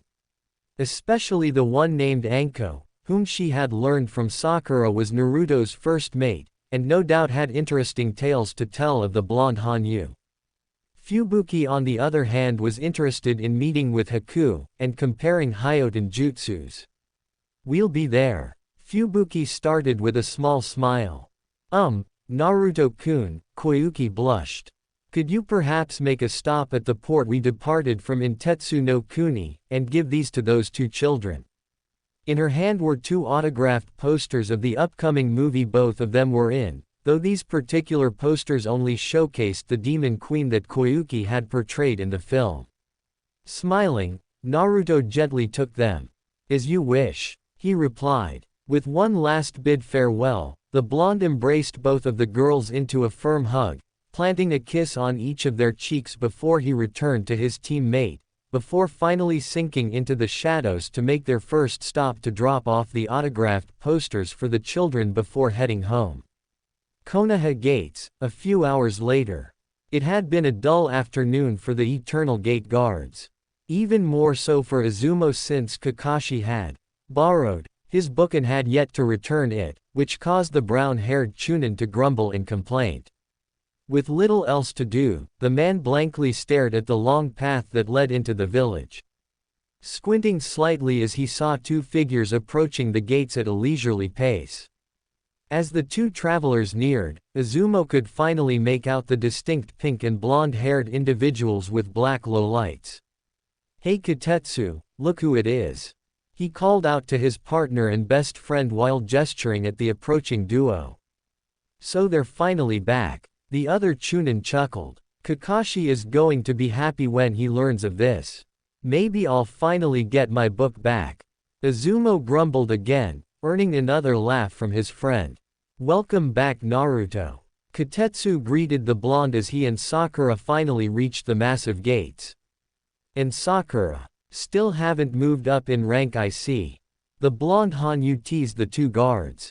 I swear, I am going to make Jonin before you 2 do.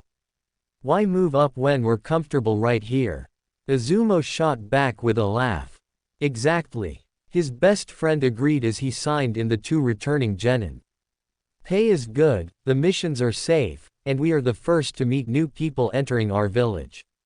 You 2 do make a good argument for your laziness. Naruto grinned. Anyways, we need to check in with the old man, try not to work too hard. Their banter done, Naruto and Sakura departed for the Hokage Tower to deliver the scroll to finalize the alliance between the 2 countries and give their own oral report of what had transpired after Kakashi and Sasuke had left, leaving the Eternal Gate guards to their work or rather, lack thereof. Though both had agreed that Naruto's part in the movie would remain a surprise for the old man. It only took the two Hanyu a handful of minutes to cross the village, via rooftop, and arrive at their destination. Ignoring the glares sent his way from the secretary, Naruto quickly made his way up the flight of stairs, with his pink-haired mate right behind him. Arriving at a large pair of wooden doors, the blonde knocked before entering. "Ah, Naruto-kun, Sakura-chan." Hiruzen smiled as he saw the two genin. "You're back." "Yep," the blonde replied with a grin. "And as you know, the mission was a success. Here are the documents to finalize the alliance between Konoha and Haru no Kuni." Taking the scrolls, Hiruzen opened them up and began reading over the treaty that had been drawn up. Looking over the various trade proposals, taxation, and the usual boring, though important bits of detail regarding the overall treaty and partnership. However, the elder village leader's eyes nearly popped out of their sockets when he read the last bit of the treaty. A political marriage between one Koyuki Kazuhana with one Naruto Uzumaki. I wonder if this is what the princess had in mind when she requested the two of them to stay behind. The Hokage couldn't help but wonder. Looking up, he could see Naruto sheepishly scratching the back of his head, while Sakura was struggling, and failing, to hold in a tirade of giggles.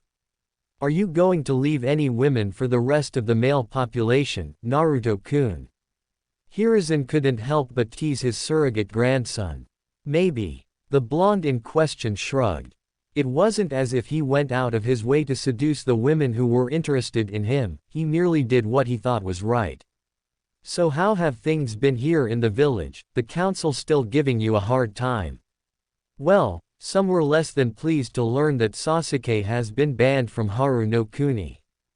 Hiruzen sighed, rubbing his temples at the reminder of that particular headache. "Those still firmly in the boys' camp have been trying non-stop to come up with a means to have him allowed back into the country. Even going as far as to offer him a political marriage. Though thankfully, his supporters on the council have dwindled since the CRA fiasco. Well, those idiots are going to hate the fact that Koyuki Hime is engaged to me now." Naruto stated with a slight chuckle as he imagined the three elders blowing a gasket when they inevitably learned of the blonde heinous relationship with the princess they desired to present their vaunted Uchiha to. "Speaking of which, could you summon Anko-chan for me, GG?" "Very well, though I also need to summon Kakashi as well now that you're back," the Hokage stated, earning a nod from the blonde. "Good, I want an audience for what I am planning." Naruto grinned, earning a chuckle from Sakura and a raised eyebrow from the elder village leader. "Very well, Neko," he called out. Immediately the female Anbu appeared in front of his desk, standing at attention. "Have Kakashi and Anko report to my office immediately, please." With a quick nod, the purple-haired Anbu disappeared in a swirl of leaves to carry out her orders. Though not before giving her blonde mate a quick nod in greeting, which the young Hanyu returned.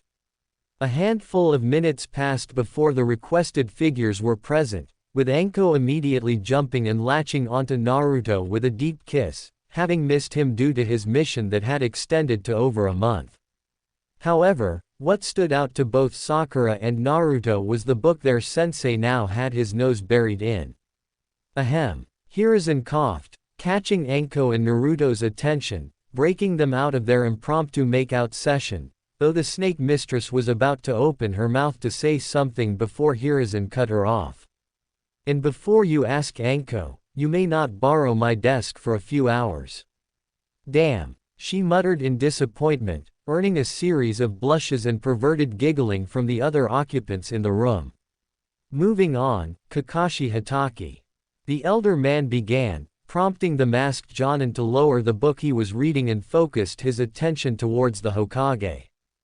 "As Naruto-kun and Sakura-chan have returned, you are now released from your punishment."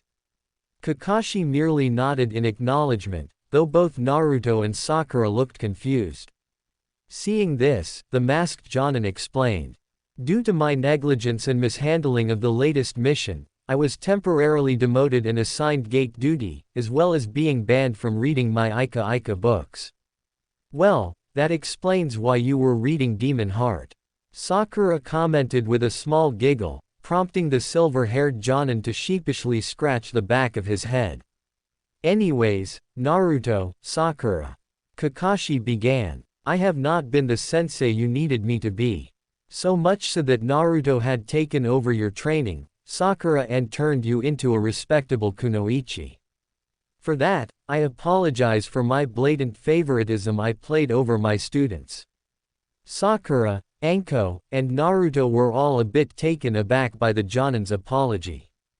With his actions in the past regarding the vaunted Uchiha, the three Hanyu were not expecting such an apology from the silver-haired man, let alone admittance that he was in the wrong.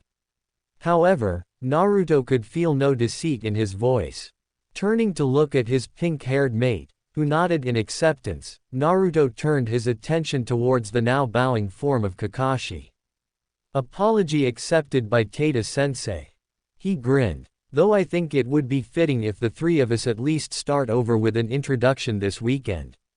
Why over the weekend? Kakashi inquired, earning himself a pointed look from Anko and unknown to him, Yugao as well.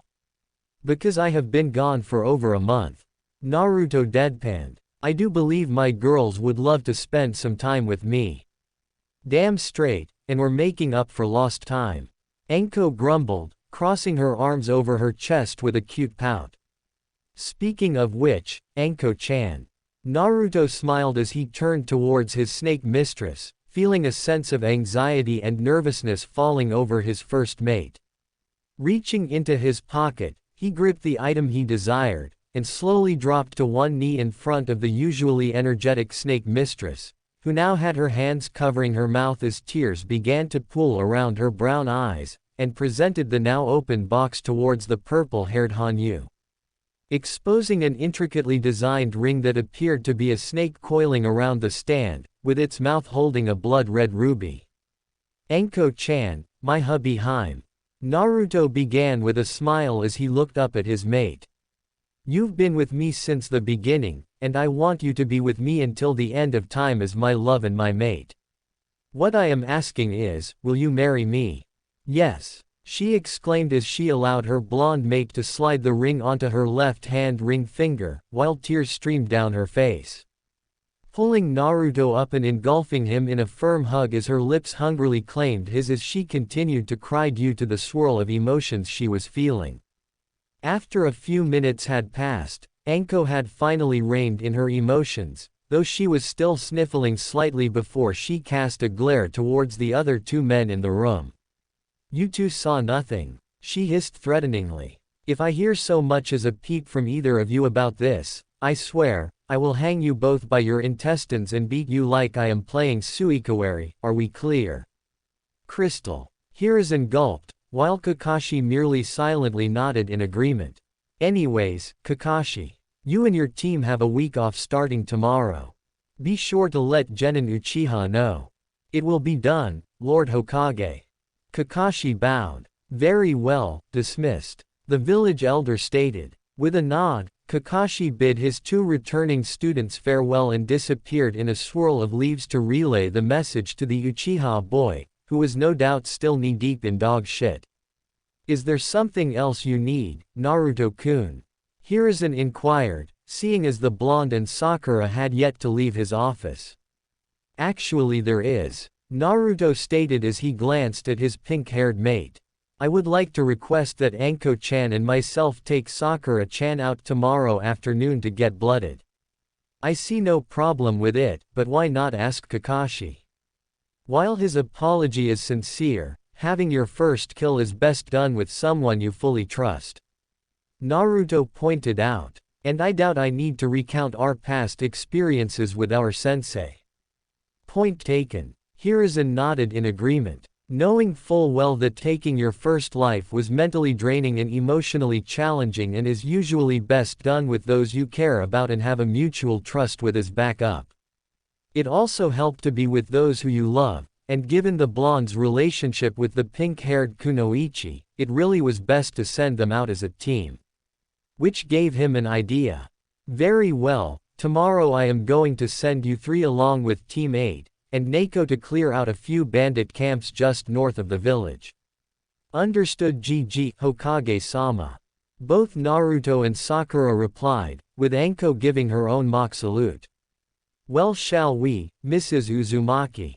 Naruto asked his now official fiancée with a smile, extending his hand towards her.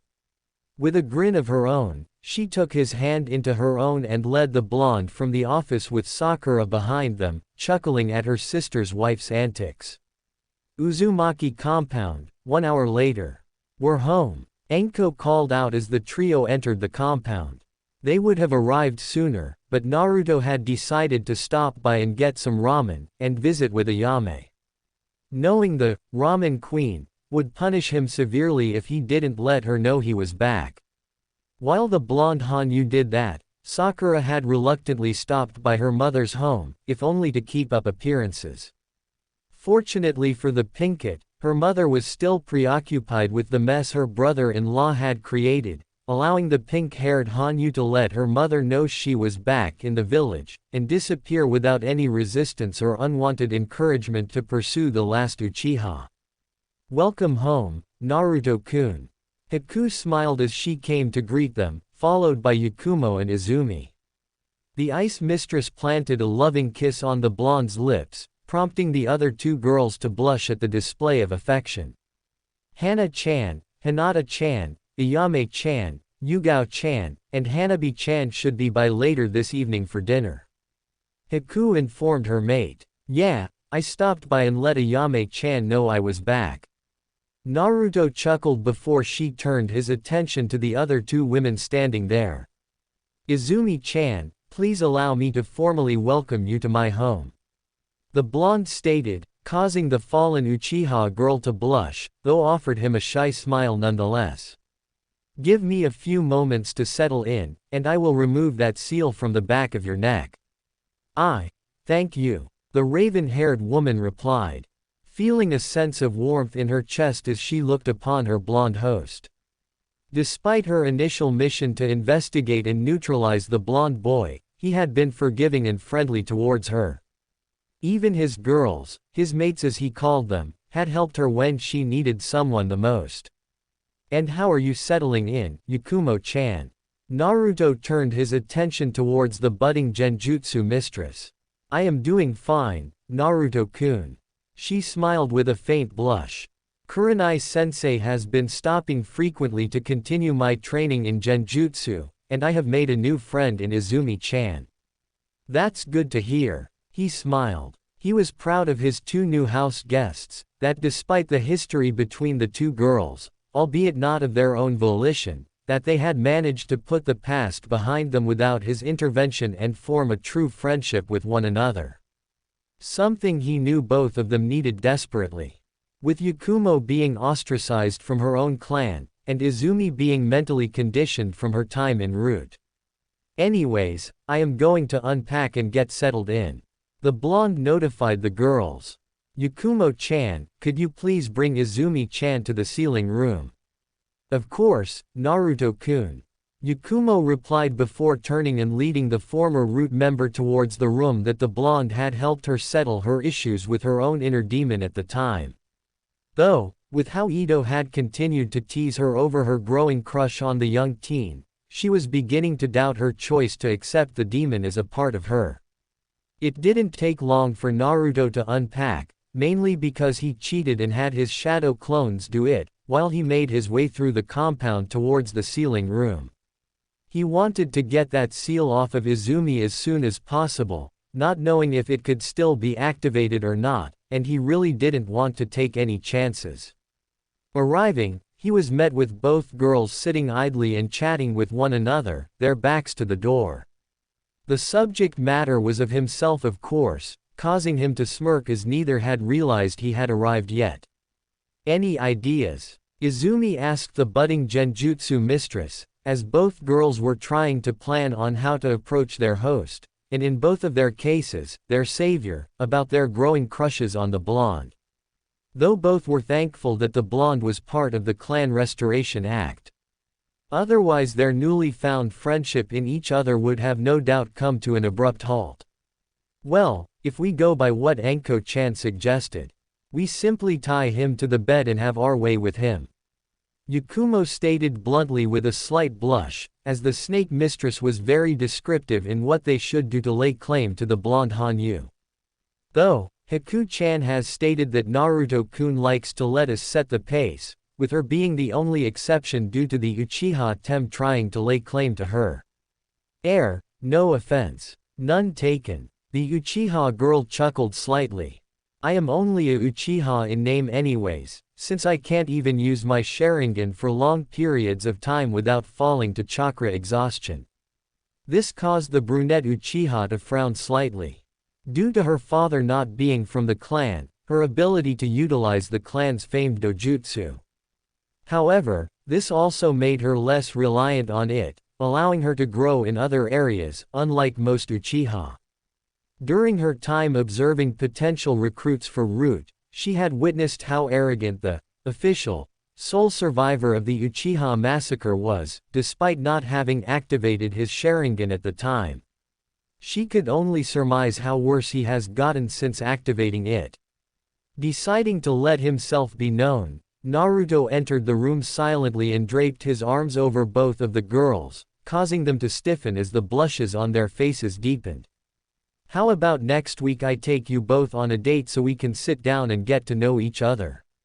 He inquired. But what about Danzo Tem? Yakumo asked, fearing that the man and his Root Anbu would attempt something if she left the compound, with Izumi mirroring the other girl's thoughts. You will be safe with me. Naruto reassured both of them. Besides, the old man is a coward, he won't try anything out in the open like that. It's not his style, he prefers to move in the shadows. I agree, he hates to bring attention to himself unless he is being praised for something. Izumi pointed out. Anyways, let's get that seal off of you. Nodding, Izumi moved her hair out of the way, exposing the seal that was on the back of her neck. Upon seeing it, Naruto immediately knew why it didn't work as it should. Which was probably the reason the young woman had no sense of personality when he had first run into her.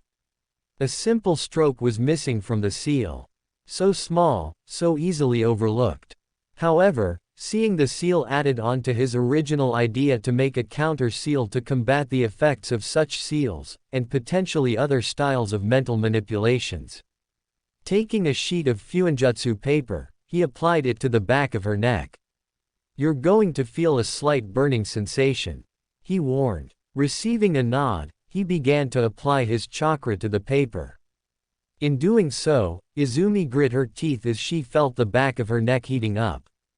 As he had told her, it felt like the skin on the back of her neck was being melted away. Though as quickly as it began, it stopped as seemingly foreign thoughts flooded her mind, all with a renewed hatred towards the bandaged man that had taken advantage of her vulnerability. The burning feeling now replaced with a cooling sensation. And done. He smiled, showing her the piece of paper that now held the seal that was once on the back of her neck. Getting up from her sitting position, Izumi turned and bowed towards the blonde, showing her thanks. However, she was surprised when the blonde brought her into a comforting hug. Freezing up for only a split second before she buried her face into the crook of his neck and let her tears fall freely as she wrapped her arms around him. It's all right, let it all out. He cooed, as he combed his fingers through her hair. Knowing that the Uchiha girl was feeling a swirl of emotions, since part of the seal he had removed had dampened her ability to feel any emotion fully. After a few moments, her sniffling began to die down, allowing her to pull away. Her eyes stained red from crying. Though before the blonde Hanyu could ask how she was feeling, Izumi snaked her arms around his neck and brought him in for a deep kiss, catching both Naruto and Yakumo off guard at her sudden boldness, the latter feeling a sense of jealousy that the Uchiha girl had been so daring in front of her. Naruto, however, gladly returned her kiss, eliciting a small moan from the girl. So, how about next Thursday at 6? Izumi smiled shyly after breaking the kiss. Not believing that she had actually done that. It's a date then. He smiled before turning to Yakumo, who still sported a healthy blush due to what she had just witnessed. Does Friday night sound good for you, Yakumo-chan? Not trusting her voice, the young genjutsu mistress simply nodded her head. Naruto-kun, what are you going to do with the seal? Izumi spoke up, noticing that the blonde had yet to destroy the paper that now held the seal. I'm going to study it, and work on making a counter-seal to prevent mental manipulation. Naruto explained. Hopefully, I can make it so it blocks all forms. Be it from seals or jutsus, or even dojutsus. Both Izumi and Yakumo couldn't help but smile at the young teen's resolve. Both having been victims of such seals could see the value in being able to have a counter-seal to protect not only them, but others from being forced to act against their will. Come, let us relax and enjoy the rest of the night. Naruto stated as he led the two girls out of the room to join the rest of the girls that had gathered in the living room area, while Naruto himself disappeared into his own bedroom to get some much-needed rest before evening fell over the compound.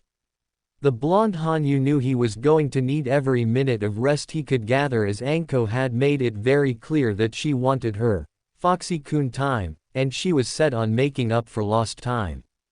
All while teasing his pink-haired mate that she had been monopolizing him due to being on the same team as him and having back-to-back long-term missions outside of the village. Though, underneath all the teasing that Anko was dishing out towards Sakura, there was an underlying sense of affection in the snake mistress's voice. The next afternoon, Sakura, Anko, Naruto, Yugao, and teammate all found themselves standing in front of the Hokage's desk. Though both Kiba and Shino were unaware as to why they were summoned before the village leader. Hinata on the other hand, knew, and as a result was feeling a little anxious as her demon blood screamed out for her to indulge in what was to come. Though it was not missed by anyone in the room that the Inuzuka boy was glaring at Naruto, since Hyuga Eris snuggled up next to him in a very Anko-like manner. Damn done. Not only does he have my mate, but also my sister. The feral boy mentally seethed, despising the fact that Naruto was with the two girls, as well as with Anko. Who's next, is Kurenai-sensei. Now then, the Hokage began, catching the group's attention. The reason I have summoned you all here is to get you genin-blooded before the Chunin exams start. Hearing this, Hinata's eyes widened as she licked her lips in anticipation. Sakura also supports a similar expression. What do you mean, blooded? Kiba asked, not familiar with the term. In short, we are taking you guys out to get your first kill. Anko explained bluntly with a sadistic grin on her face, prompting the feral boy to turn white. Correct. Hiruzen stated. It's important that this is done now, as there will be foreign teams competing that will not think twice of killing other competitors to clear out the numbers and give them an edge over the ones remaining. So where are we heading, GG? Naruto inquired, eager to get this over and done with. He could feel the bloodlust and eagerness rising between both Sakura and Hinata. Both Anko and Yugao seemed to also sense it, as each placed a reassuring hand on their shoulders, calming them down slightly. There are two camps just north of the village. The Hokage explained, giving the three senior kunoichi a map of where the camps were located. Nothing big, but should be suitable for what is needed. We will leave at once, Hokage-sama. Kurenai bowed, though there was a tone of concern in her voice. Please be careful, the elder man expressed. While he knew it was necessary, he never liked putting his shinobi in danger. Especially when they were young and inexperienced. Though he did have faith that the three Jonin-ranked kunoichis and Naruto would ensure that everyone would make it home. Don't worry GG, I'll make sure everyone makes it home. The blonde reassured with a smile as he left the office with the rest of those who would be going out to get their first kill. A few hours later. It only took the group of Konoha shinobi a few hours to reach the two campsites that were indicated on the map the Hokage had given them, just as the sun began to dip below the horizon. Which was perfect for the group of genin, as the twilight hours would obscure the bandits' sight, allowing the shinobi to hide well within the sunlight itself.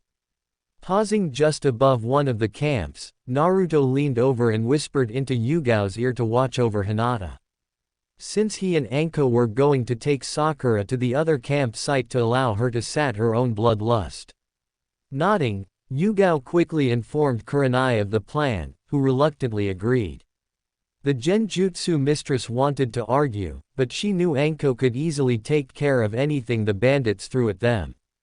Not knowing that Naruto could easily wipe out both camps without even breaking a sweat. With that in mind, Yugao and Kurenai led Team 8 towards the nearest camp. Taking their places within the trees, allowing them to map out the campsite and the various bandits' locations. Though it didn't go unnoticed that Hinata's hands were twitching as her eyes scanned the camp, imagining where and when she would strike. Kiba had seen this and smirked before quietly moving over to her side. "Don't worry Hinata-chan, I'll protect you." He grinned, using his arrogance to hide his own fear. This of course only caused the Hyuga heiress to roll her eyes at the boy, pushing him away as she silently dropped down into the bushes below and waited her sensei's instruction to initiate the attack. Though it was taking all of her willpower not to just simply go ahead and spill blood all over the ground. Fortunately, she didn't have to wait much longer as the signal came in the form of Yugao dropping down and plunging her blade into the back of an unsuspecting bandit, allowing a sadistic grin to spread across her face as she moved out from the bush she was in. Slowly drawing one of her kunai as she activated her Byakugan, which only made her facial features all the more frightening. Furthermore, considering some of her Hanyu features were becoming more prominent as her pupils became slitted and her canines lengthened. Moving forward towards her unfortunate target, the bandit didn't even get a chance to react as he turned around, only to have the kunai thrust into his throat, causing his blood to splatter all over the girl's face, which had only served to increase the young Hanyu's bloodlust as she moved towards her next target. With a fluid motion, she arced her weapon upwards, cutting deep into the man's gut, causing his intestines to spill out onto the ground. The last thing he saw was the sadistic smile on the girl's face. Turning to her right, she saw her teammate Kiba standing there, frozen as he stared at the blood on his hands from the bandit he had just killed. It was clear that the feral boy was beginning to hyperventilate. Seeing another bandit moving in to attack the vulnerable Inuzuka, Hinata acted quickly and in another fluid motion, drove her kunai into the man's throat. Much to the shock of Kiba and Kurenai, who had just witnessed how easily the Hyuga heiress had taken to killing as said girl began to cut through the onslaught of bandits that ran forward to kill her, causing the genjutsu mistress to feel conflicted. Should she be proud that the girl didn't hesitate, or should she be shocked at how effortlessly it came to her? On the other side of the camp, Yugao struck down the last of the bandits before she turned her attention towards her fellow Hanyu. The sword's mistress could already tell that the young girl was already experiencing a blood frenzy as the Hyuga laid waste to a fair chunk of the bandits. Quickly moving over to the young Hanyu's location, Yugao placed her hand on Hinata's shoulder. Almost immediately, the girl whirled around to stab the owner of the offending appendage before she recognized who it was, immediately dropping her kunai, dropping to her knees. "It's okay Hinata-chan." The purple-haired Anbu smiled, as she knelt down, and brought the young girl into a hug, all while whispering into her ear. "Reel it in, you control it. It doesn't control you." Nodding, Hinata closed her eyes and took a few deep breaths before she opened them again as they had reverted to their more human-like appearance. Which was a relief to both hangouts that no one had noticed the change. Well, no one alive at least. As Kiba was too shell-shocked, while Kurenai and Shino were too busy contending with their own battles. "I'm sorry, Yugao-chan," Hinata whispered, hanging her head slightly in shame for almost attacking her future sister-wife. "It's okay, Yami-hime." The Queen of Blades smiled, using the girl's nickname.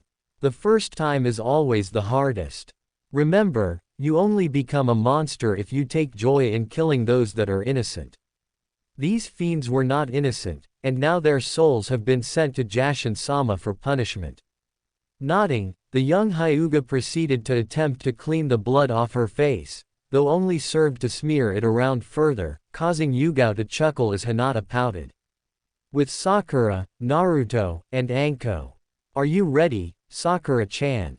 Naruto asked, looking at his pink-haired mate, whom like Hinata earlier, was fidgeting in anticipation.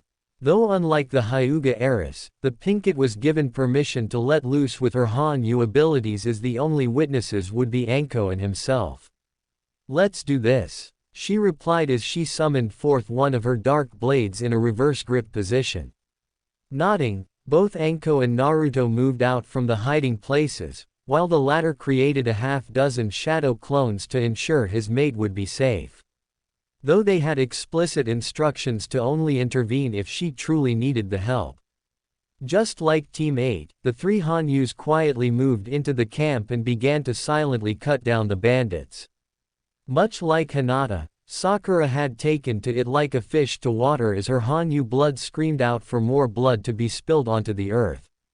Using her dark blade to stab into a bandit's heart before bringing the blade up, causing the poor bandit's top half to split open like a flower. At the Pinkett's sides, both Naruto and Anko cut down their own bandits with ease and effective brutality. Though had taken care to allow the Pinkett to set the pace.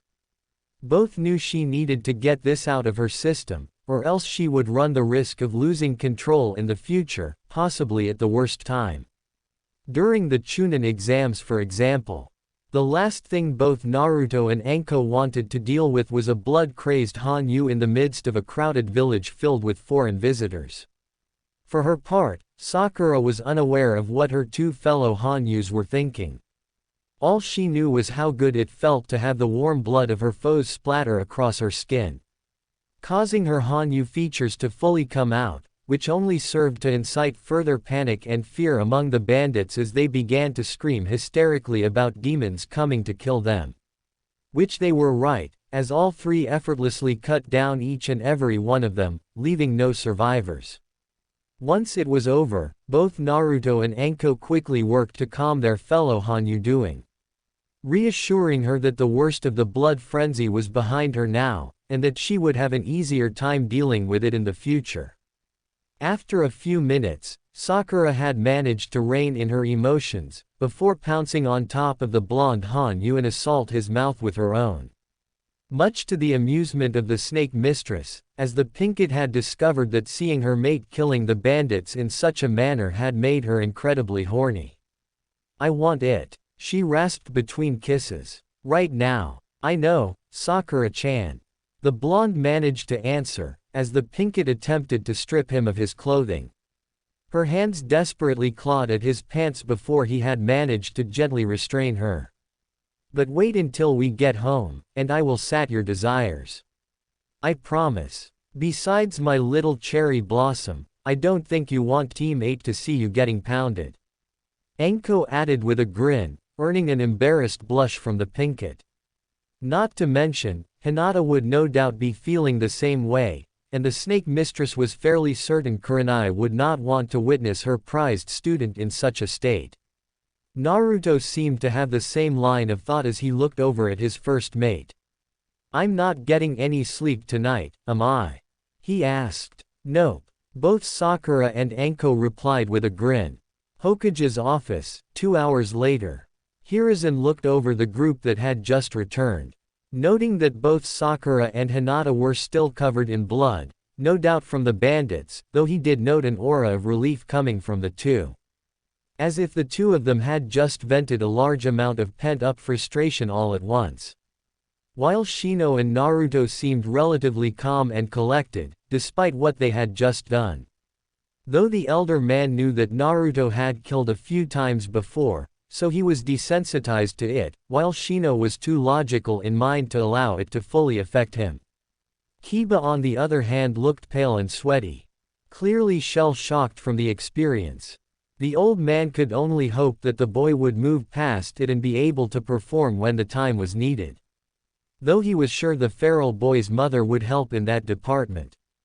The Inuzukas were always a hardy clan. I am pleased to see you all have returned safely, if not a bit messy. Hiruzen smiled, earning a few embarrassed chuckles, namely from the two girls covered in blood. This is not an easy life, and far too often are we forced to take a life. He continued. While we have always strived to simply subdue our enemies, there will always be some that cannot be subdued and must be removed permanently to prevent them from becoming a future threat to not only yourselves, but the village as well. We understand, GG. Naruto spoke up. Some will force our hands, but so long as we take no joy in killing those that are innocent, we keep our humanity. Hiruzen nodded sagely at the blonde's words, not knowing their double meaning that his mates had picked up on. It was the same thing he had repeated before to both of them. Very good, Naruto-kun. He smiled. Once again, good job. All of you are dismissed. Thank you, Hokage-sama.